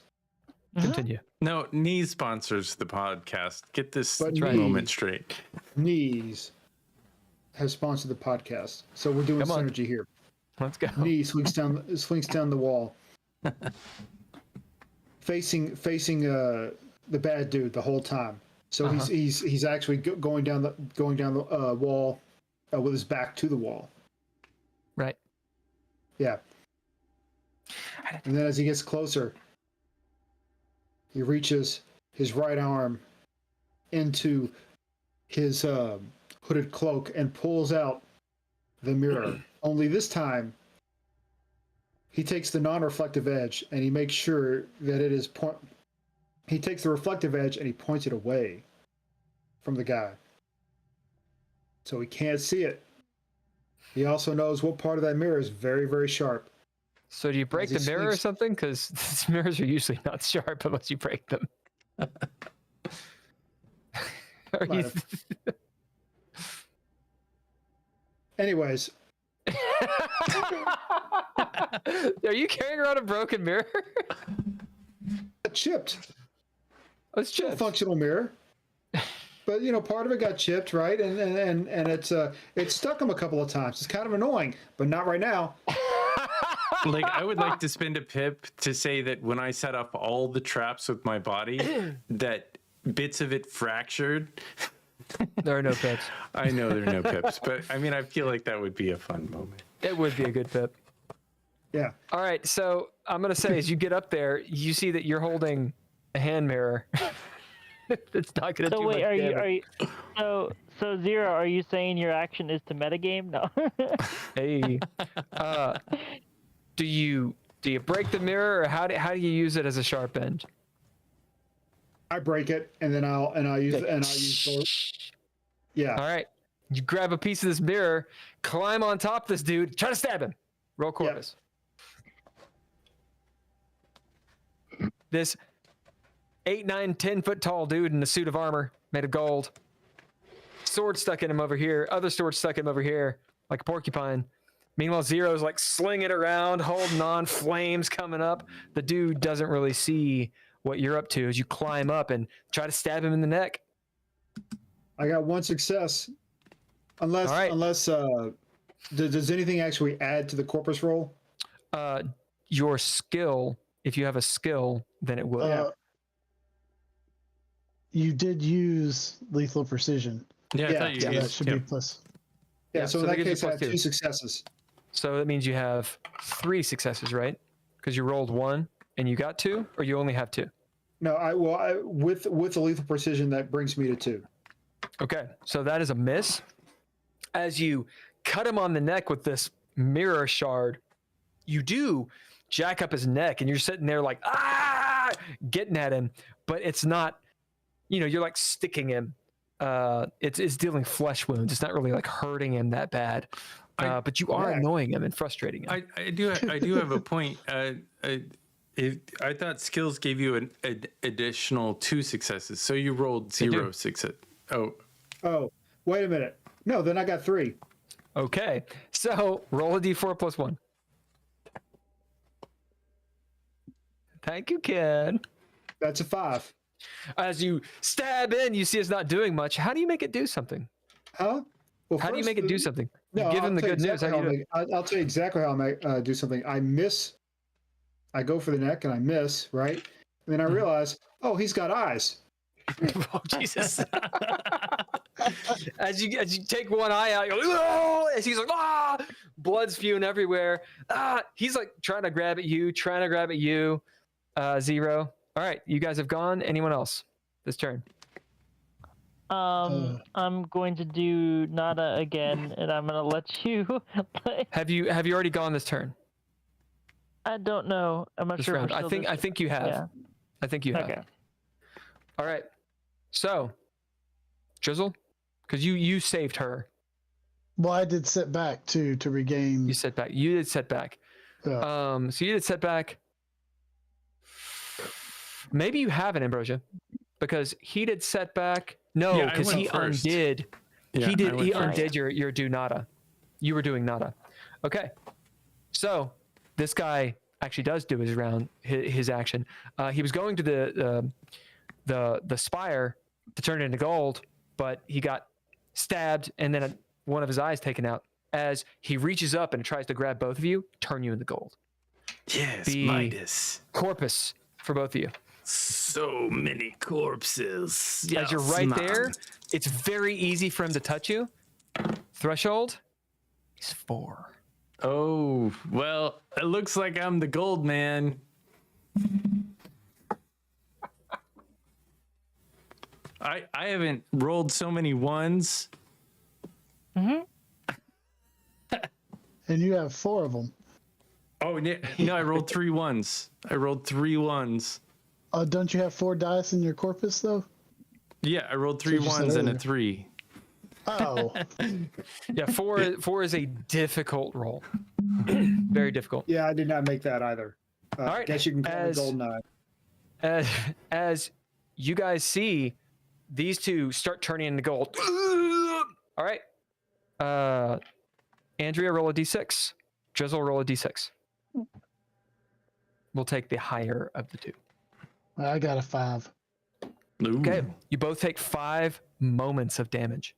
Well, I have -4 moments. All right. So you're at wounds. What about you, knee? That puts me at 1. So you're at 1 moment. So I have 4 moments, and then I had a +2 from something. Yep. You had armor. So you're Yeah, down. that puts me at 1. Okay. So, 0, you're into wounds as this Midas's touch starts causing parts of your body to just become chunks of gold.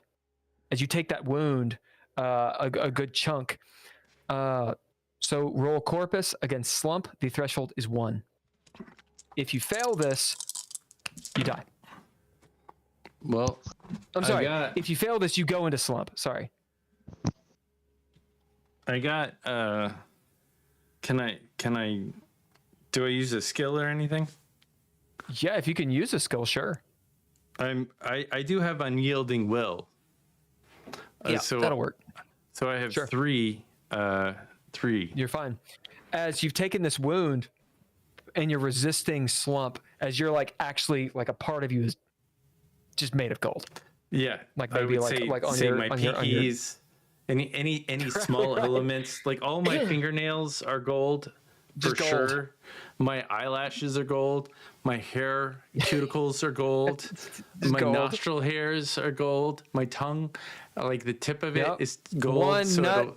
It's all gold. one nut. All right. I'm not having any As- children. As you see, knee, you're starting to take damage. You can feel this magical energy. Okay, top of the round. This guy attempts to turn you guys into gold. So he's got a hold of you. He's like, like turning you into gold. Same. Everybody actions.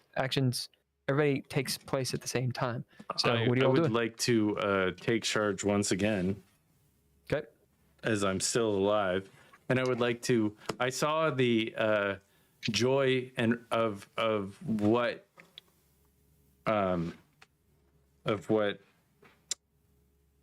needed with making this thing blind. Uh-huh. So I see one eye is blind. What I would like to do is make the other eye blind and get away somehow. So I'm going to be ruthless, and that is my final trait. So you're trying to attack him as you pull this sword out, I'm trying to jump away and damage his eye kind of at the same time, because I Okay, you can only do realized that- one. You can try to get away, but he's kind of got a hold of you. Oh well, then. So if you're gonna pull out your sword and stab him, then no, there's that. I'm gonna try and get away from him because I feel like. Okay, so you wriggle around. Yeah. Okay. Cool. Roll corpus. Threshold is 3. Okay. You guys are at level 3, by the way. Oh. Which I did not succeed because D4s I always roll terribly. All right. Resolution. And does it happen? Okay. Or I mean, I rolled it. It doesn't happen. All right. The rest of you. I'm gonna do nada again, Okay. That and I'm reduces it gonna let down you roll 1. for it. Yep. So that reduces your level down to 2, which is good. And a curse happens. Damn it! As you see come out of the room, the busted door, one of his minions, who looks like a smaller version of himself, was a normal sized person in gilded armor. As he looks around, he has a bow and arrow as he's like, and tries to shoot Scrag.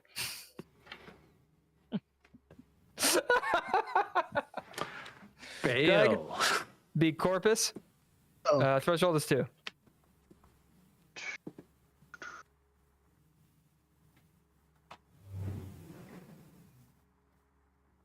I did. Okay, wait a second. Can I activate a skill on a reaction roll? Oh yeah.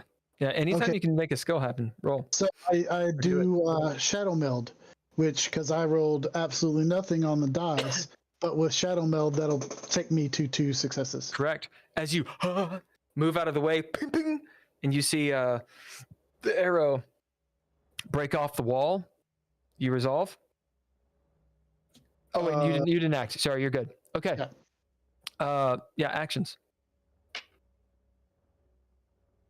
Okay, so we didn't, when we were doing stuff earlier, we didn't talk about weapons and stuff as gear. Right. Do we just, I have a short sword? Sure. If you want a short Okay. sword. Is that Well, what I you mean, care? I'm just trying to figure out, what is the distance from here to the spire? I actually do know that. It's not too far because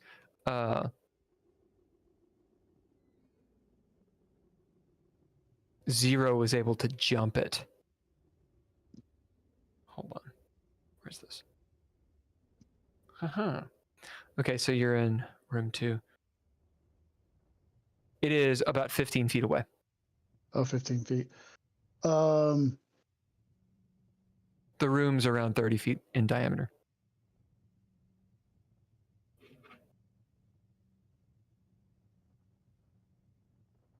So if I do take I want to make my way to the minion.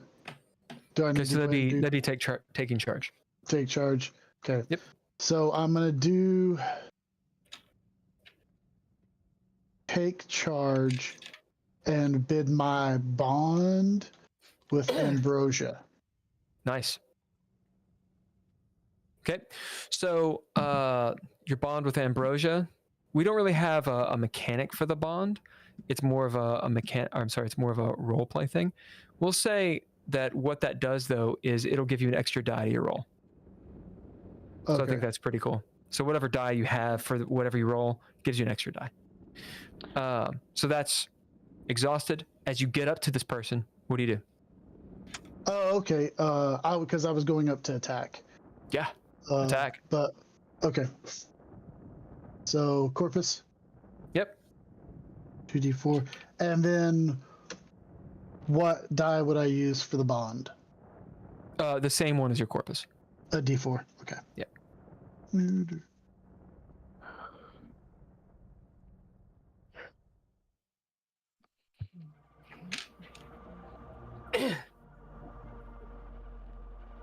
Threshold to hit this guy is 2.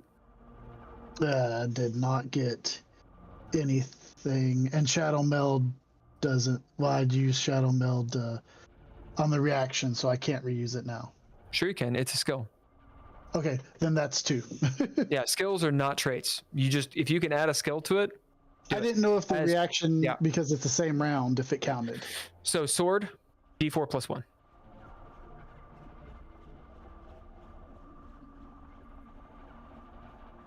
That's 3. All right, hitting 3.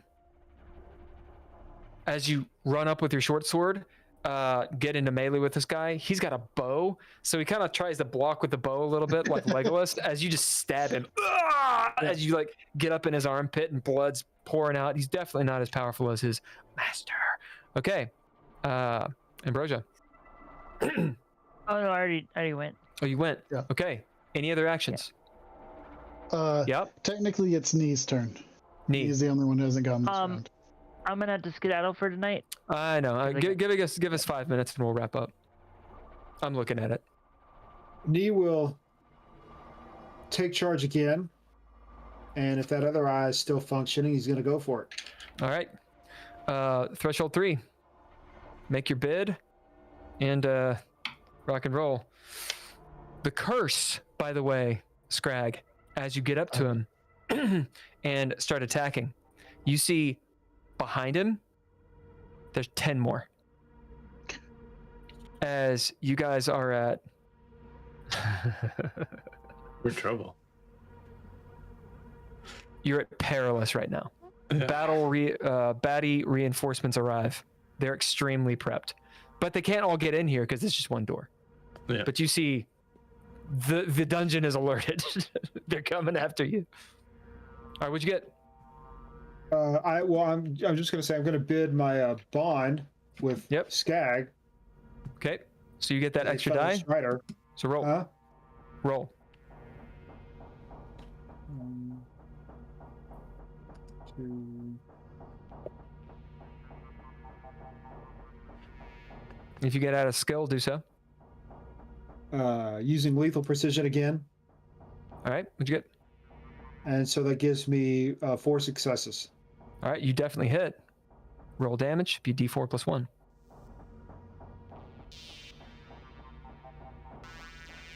That's a 3. Ooh, so close. So close. As you stab him in the eye, he's almost completely blinded. You almost hit his brain. He's like, oh, blood's going everywhere. This dude is like teetering, but he's so dangerous. Does he get extra damage for going over the threshold? No. Okay, just checking. Not in this one. All right. Just checking. Top of the round. Baddies.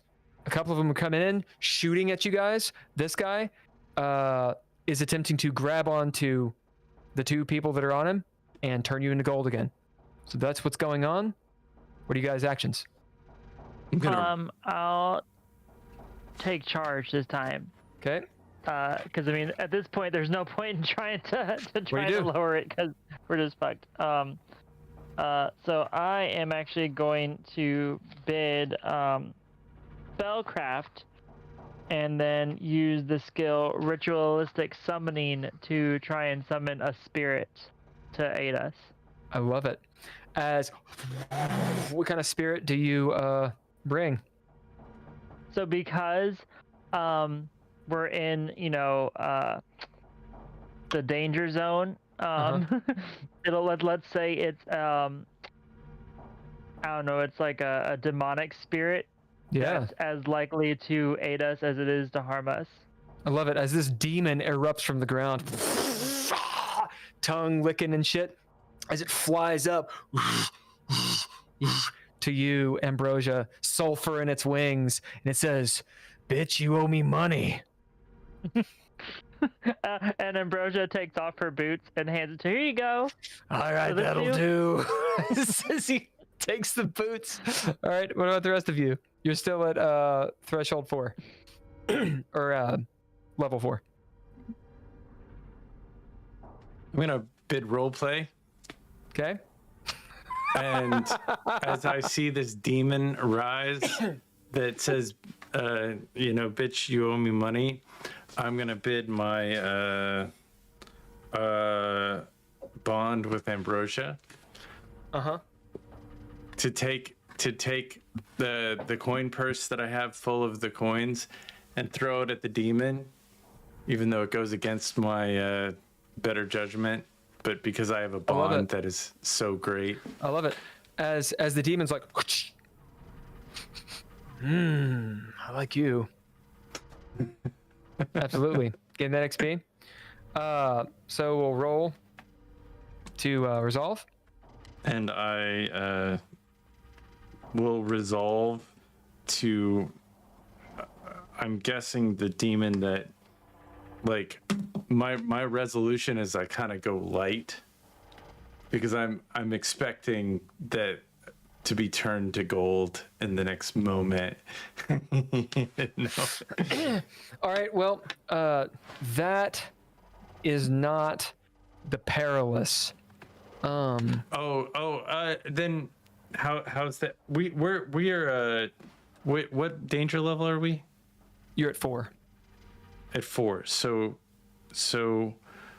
I mean, if 0 goes limp, then that will resolve. If that's what you're doing, then yeah. No, I'm just gonna go limp, because I don't think I can harm this demon. I don't think I can kill him. I feel like he is. So 0 gives up. That's the curse here. Okay. Yeah. As you see 0 turning into gold slowly, or rather quickly, as he's starting to give up. Yeah. All right. Knee. Did you already go? No, because it's a new round. Go. The role play is, I've loved you, Ambrosia. I've loved you from the start. You have been such a wonderful and fancy, eclectic elfling that has been I always from the very beginning. Prithee, 'tis what wonder of thine eyes, a gold which I could never surmise with words. All right, action. Knee, go. Action. I'm gonna try and escape this dude's grasp. Okay, so you're taking charge. Yeah. All right. What do you bid? And roll a corpus. You need 3. As this dude goes, he turns like turns 0 into gold. 0, you are in slump automatically. So you can do a last oorah, and you can just sort of like sit there and eventually turn into gold all the way. My last hurrah is on the next round. Okay. On the next round. As he attempts to turn you into gold too. I'm gonna bid my character name. Neat. Okay. Neat. All right. Roll your corpus. And I'm gonna attempt to use Shadow Meld to slip through. Sounds good. Scrag. All right, you're getting attacked by 3 dudes. What are you doing? I will also. Ambrosia and arrows coming your way too, so roll corpus. I'm going to bid my name and activate Shadow Meld and try to slink away, like escape from everyone across back to the door. Thresholds too. Thresholds too. Same for you, Ambrosia. I bid well, I use the skill ritualistic summoning and ask the demon to like protect me. Yeah, the demon takes it in the back. Oh, as he like turns around. I got 3 That's successes. you. As you slink away,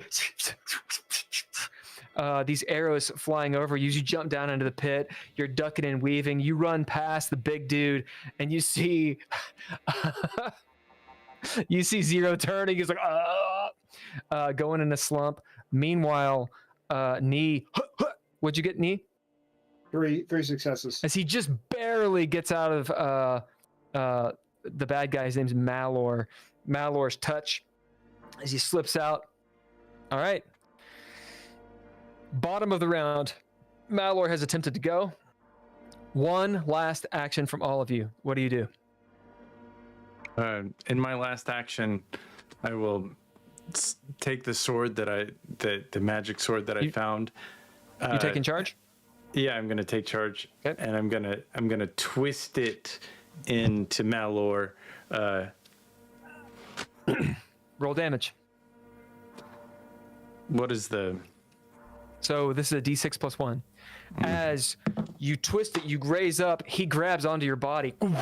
You feel your body just turn to gold. You're a big gold brick. It's like And your hands, your eyeballs, and your dick. That's the only thing that's flesh. As you And twist, and I'm pushing holding down. on tight to the sword. So now I'm a big gold fucking weight holding onto a big fucking sword that is Don't roll awful. I got 3. Do it. 3. So that's 4 As- actually. Yeah. As 4, as you stab it down like the Roman clean death into this dude's heart and into his second heart, as you all see your fellow Zero expired, dead. But in this death throw, this last hurrah, Malor like flips around, attempts to grab you guys, and lands on the spikes. Blood and turning into gold all over the place.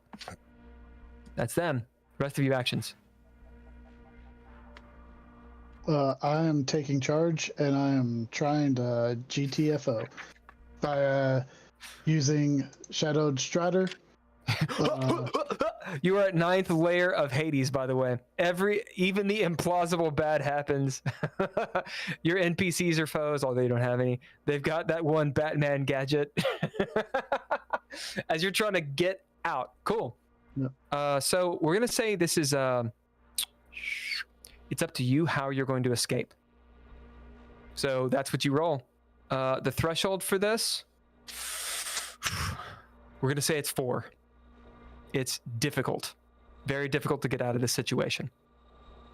Okay, Nee and Ambrosia. I am going to role play, and I'm going to look down and maybe a part of my leg is now a gold. And so I'm going to rip that out and put it in my cloak so I can actually, drink some beer off of it later. You do. And You start I'm gonna try and bleeding. leave. Now, as you start limping away, you take 3 arrows in the back, going down one, hoping for a drink, and you go into slump immediately. Ambrosia.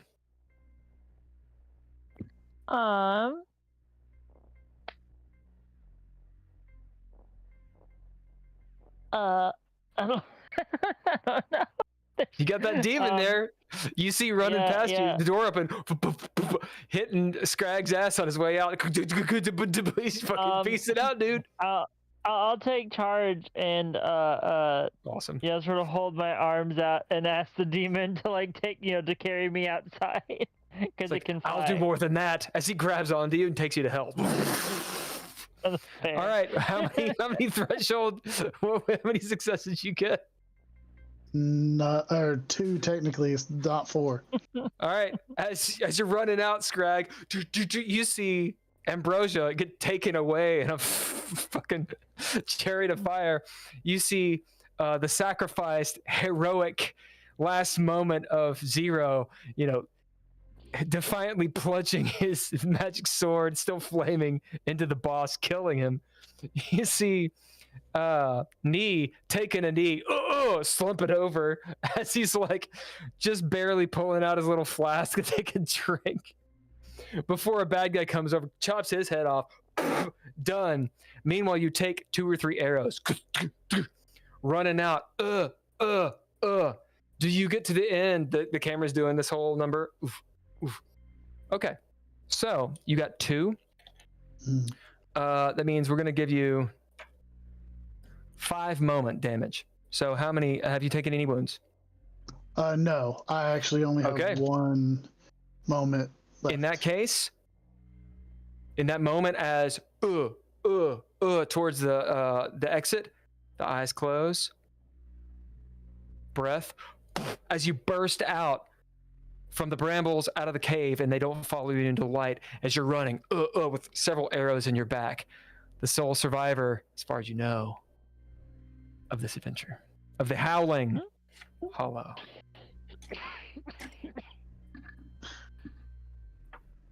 That's it. Do me. Better, we've all learned it's better not to try.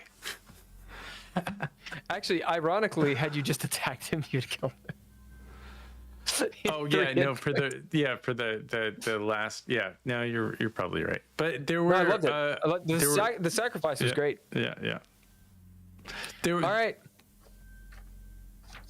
Thank you guys for hanging out a little bit later tonight. Thank you, Andrea, for doing so. I know you need to bounce. This is version 1 of this game. It's definitely OSR. It's definitely old school dungeon crawly, very deadly, and resolute. But I hope you guys enjoyed it, at least. Yeah. epic Doom. So one any of the last things thoughts before we bounce? Yeah, one of the things I noticed about this game is that it is the character development is not, there's not a big backstory. It's just being in the moment, and it's being kind of aware of your surroundings. So the fun is to be in the moment. Yeah, it's an old school vibe, especially the way that we built characters, which is essentially you're playing archetypes. But I liked your guys' characters. I liked what you were developing. Had it not been a one shot, had you had a little bit more time to really dig in with your traits and whatnot, I thought you guys negotiated the cursed level very expertly, and it occurred about how I was thinking. Like the moment that you encountered the fight, that's when it actually gets really hard. Now, to your all's credit, Malor is the bad guy. He is the boss. And the reason I had him burst in is because, well, we were running out of time. But it made sense in the fiction because you were loud, lots of things had gone wrong. He's covetous of his gold. So there is that element. I think on a longer campaign, you could have, and with a little bit more practice of the system, you would have been a little bit more sneaky and have gotten a little bit further. But I mean, you killed the bad guy, and technically 2 of you got away. I mean, it's pretty good. This I expected everyone to die. That's actually what my expectation was. I thought you'd get to the bad guy, the danger level would just be like. When you get to danger level 6, I roll a d4 plus 1, and that's how many wounds.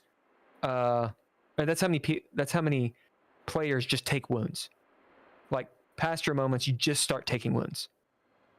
So, I expected you to go down, but you guys were very creative in how you dealt with it.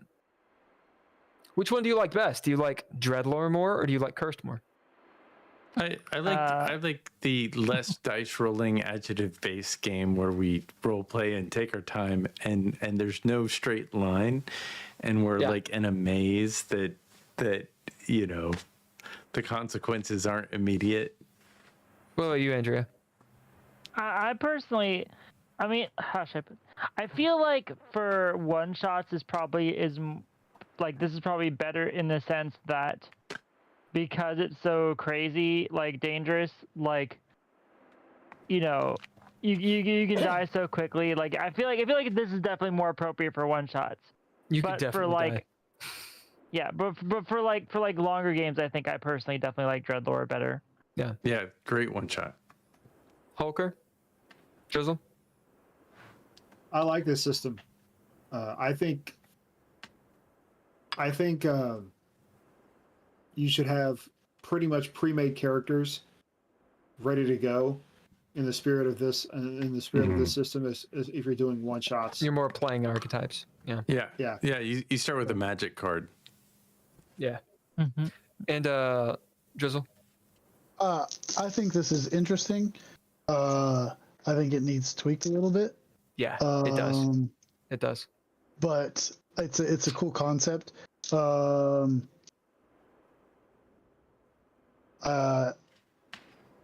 I think it depends on the form, which one I would prefer. Like long form, DreadLore definitely would work better. This does work better for a short form. But that's quick thoughts. Yeah, Very I cool. like this. I like this game because anyone can play tonight. You've got a group of friends together. None of them play role-playing games, and you can just walk in and say, "Hey, this is what we're doing tonight," and be able to kind of get into something immediately. You don't have to know rules. You don't have to know really anything. Yeah, you can just go into it. Just Cool. go right I'm into gonna it. skedaddle. Andrew, it's cool. Thank you. Night, guys. Yeah. Yeah. Yep. Good. Well, that's kind of the idea. It's supposed to be this OSR one-shot adventure or 2 or 3 shot. Can you make it? And the thing is, it's got that old school feel of like an AD&D. If you made it past first, second, third level, that in and of itself was a triumph. Like if your character lived, because you could literally have like 1 to 4 hit points in You get AD&D, hit by a door and you're dead. and you die. So in this, when you guys, in a little bit longer of a game, when you start advancing, you're not rolling D4s all the time. You've got some D6s, some D8s. Your dice pools are like 3 and 4 if you're pretty powerful. And you would have had a lot easier time in this specific adventure.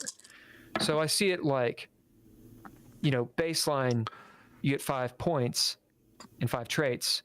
I think 5 traits is fine. And then maybe being like, okay, well, give them 10 points. And it's a little bit more of like, they've got grit to them. They're not on the back foot so much. Yeah, one of the things I would have That'd done be interesting. instead of putting all the traits in one area, I would have increased the die and then, because I rolled D4s terribly. So if I could have gotten to a D6, D4s are 3D6 awful. instead of, Everybody- and Yeah. 3D6 instead of 4D4s. Well, that's go on. I was just gonna say, I think like in a one shot, maybe you increase everybody to D6 to start out because it's a one shot. Sure. Yeah. Sure. Well, and that's the thing too. Like, if you give them 10 points, that Yeah. means you spend 6 and you have 2 in everything. Dice pool Okay, 2. well, yeah. And then you have 3 more. Everybody's at a D6. Right. So that's 6 points. It's 9 points, and you have 1 extra. So everyone's at D6s. You have at least 2, and in one set you have 3. It's not bad. But yeah, Like, no, that's a pretty good. I was thinking when you said, that's my fault. When you said giving them 10 traits to start out, I wasn't thinking of it, I see. applying it that way. I see. That's my fault. Yeah, 10 Yeah. points and 5 traits, I think is a little bit more of like you're seasoned adventurers, and you're not just so much on the back foot. But as a game where it's like, hey, look, this is going to be hard. You need to really use your brain. Like, the idea is you actually don't want to fight anything, right? Until you actually have more knowledge. That's an OSR feel. But I loved this game. I loved the way that you guys approached it. You really delved into your own characters. I'll say this about it. While it was brutal, you all played this game. At no point did I look around and I was like, someone's not in it. Someone doesn't know what's going on. Someone doesn't know what to do. Like, every round, all of you were like, I do this and it affects the fiction and it affects the mechanics. And even if you were a little bit warbly on the mechanics, like when Holker was mentioning, he was like, oh, I sit back, I regain resources. Oh, I do this, I do nada. That in and of itself, I mean, we need to play test it more and try it out, but that's encouraging. Like a game where everyone's involved. Everyone's involved. Okay. I like one of my the things that I most enjoyed about this is the way we all got to play. It really hammered down the you go, beginning, middle, and end for each character. And the reason I love it is because if you think of, and I hate to do this, but if you think of a Marvel movie, every scene has a beginning and middle and end.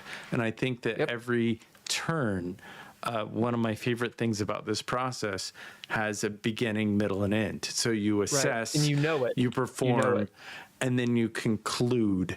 And I feel like as a player, that is a really wonderful thing to have access to, is the ability to assess, perform, and conclude. All right. Thank you guys very much. I've got to use bathroom. Ken, are you cool leading us out? I mean, I'll do my best, as if I've never done this before. This has been a one-shot brought to you by Cursed, which is a role-playing game by Bill Bunkum of Dark Eyes Design Publishing. It is a very rough start to something that I think would be a really fun game for a group of friends who they don't want to dedicate weeks or months or even years to performing and playing together, where it's just one night and a myriad of so many nights. Anyway, the cast tonight has been Bill Bunkum, Andrea Elliott-Johnson, Daniel Hulker, Drizzle, and myself, Ken Howl. Thanks, all lowercase letters, Mr. Interrupt, for the music. None of this is possible without our Patreon members, Tim Roberts, Daniel Hulker, Nostalgic, and Natalia Cline, as well as thanks for production by Couchfire Media and Trois Replay Productions. Until next week. Night, everyone. Good night.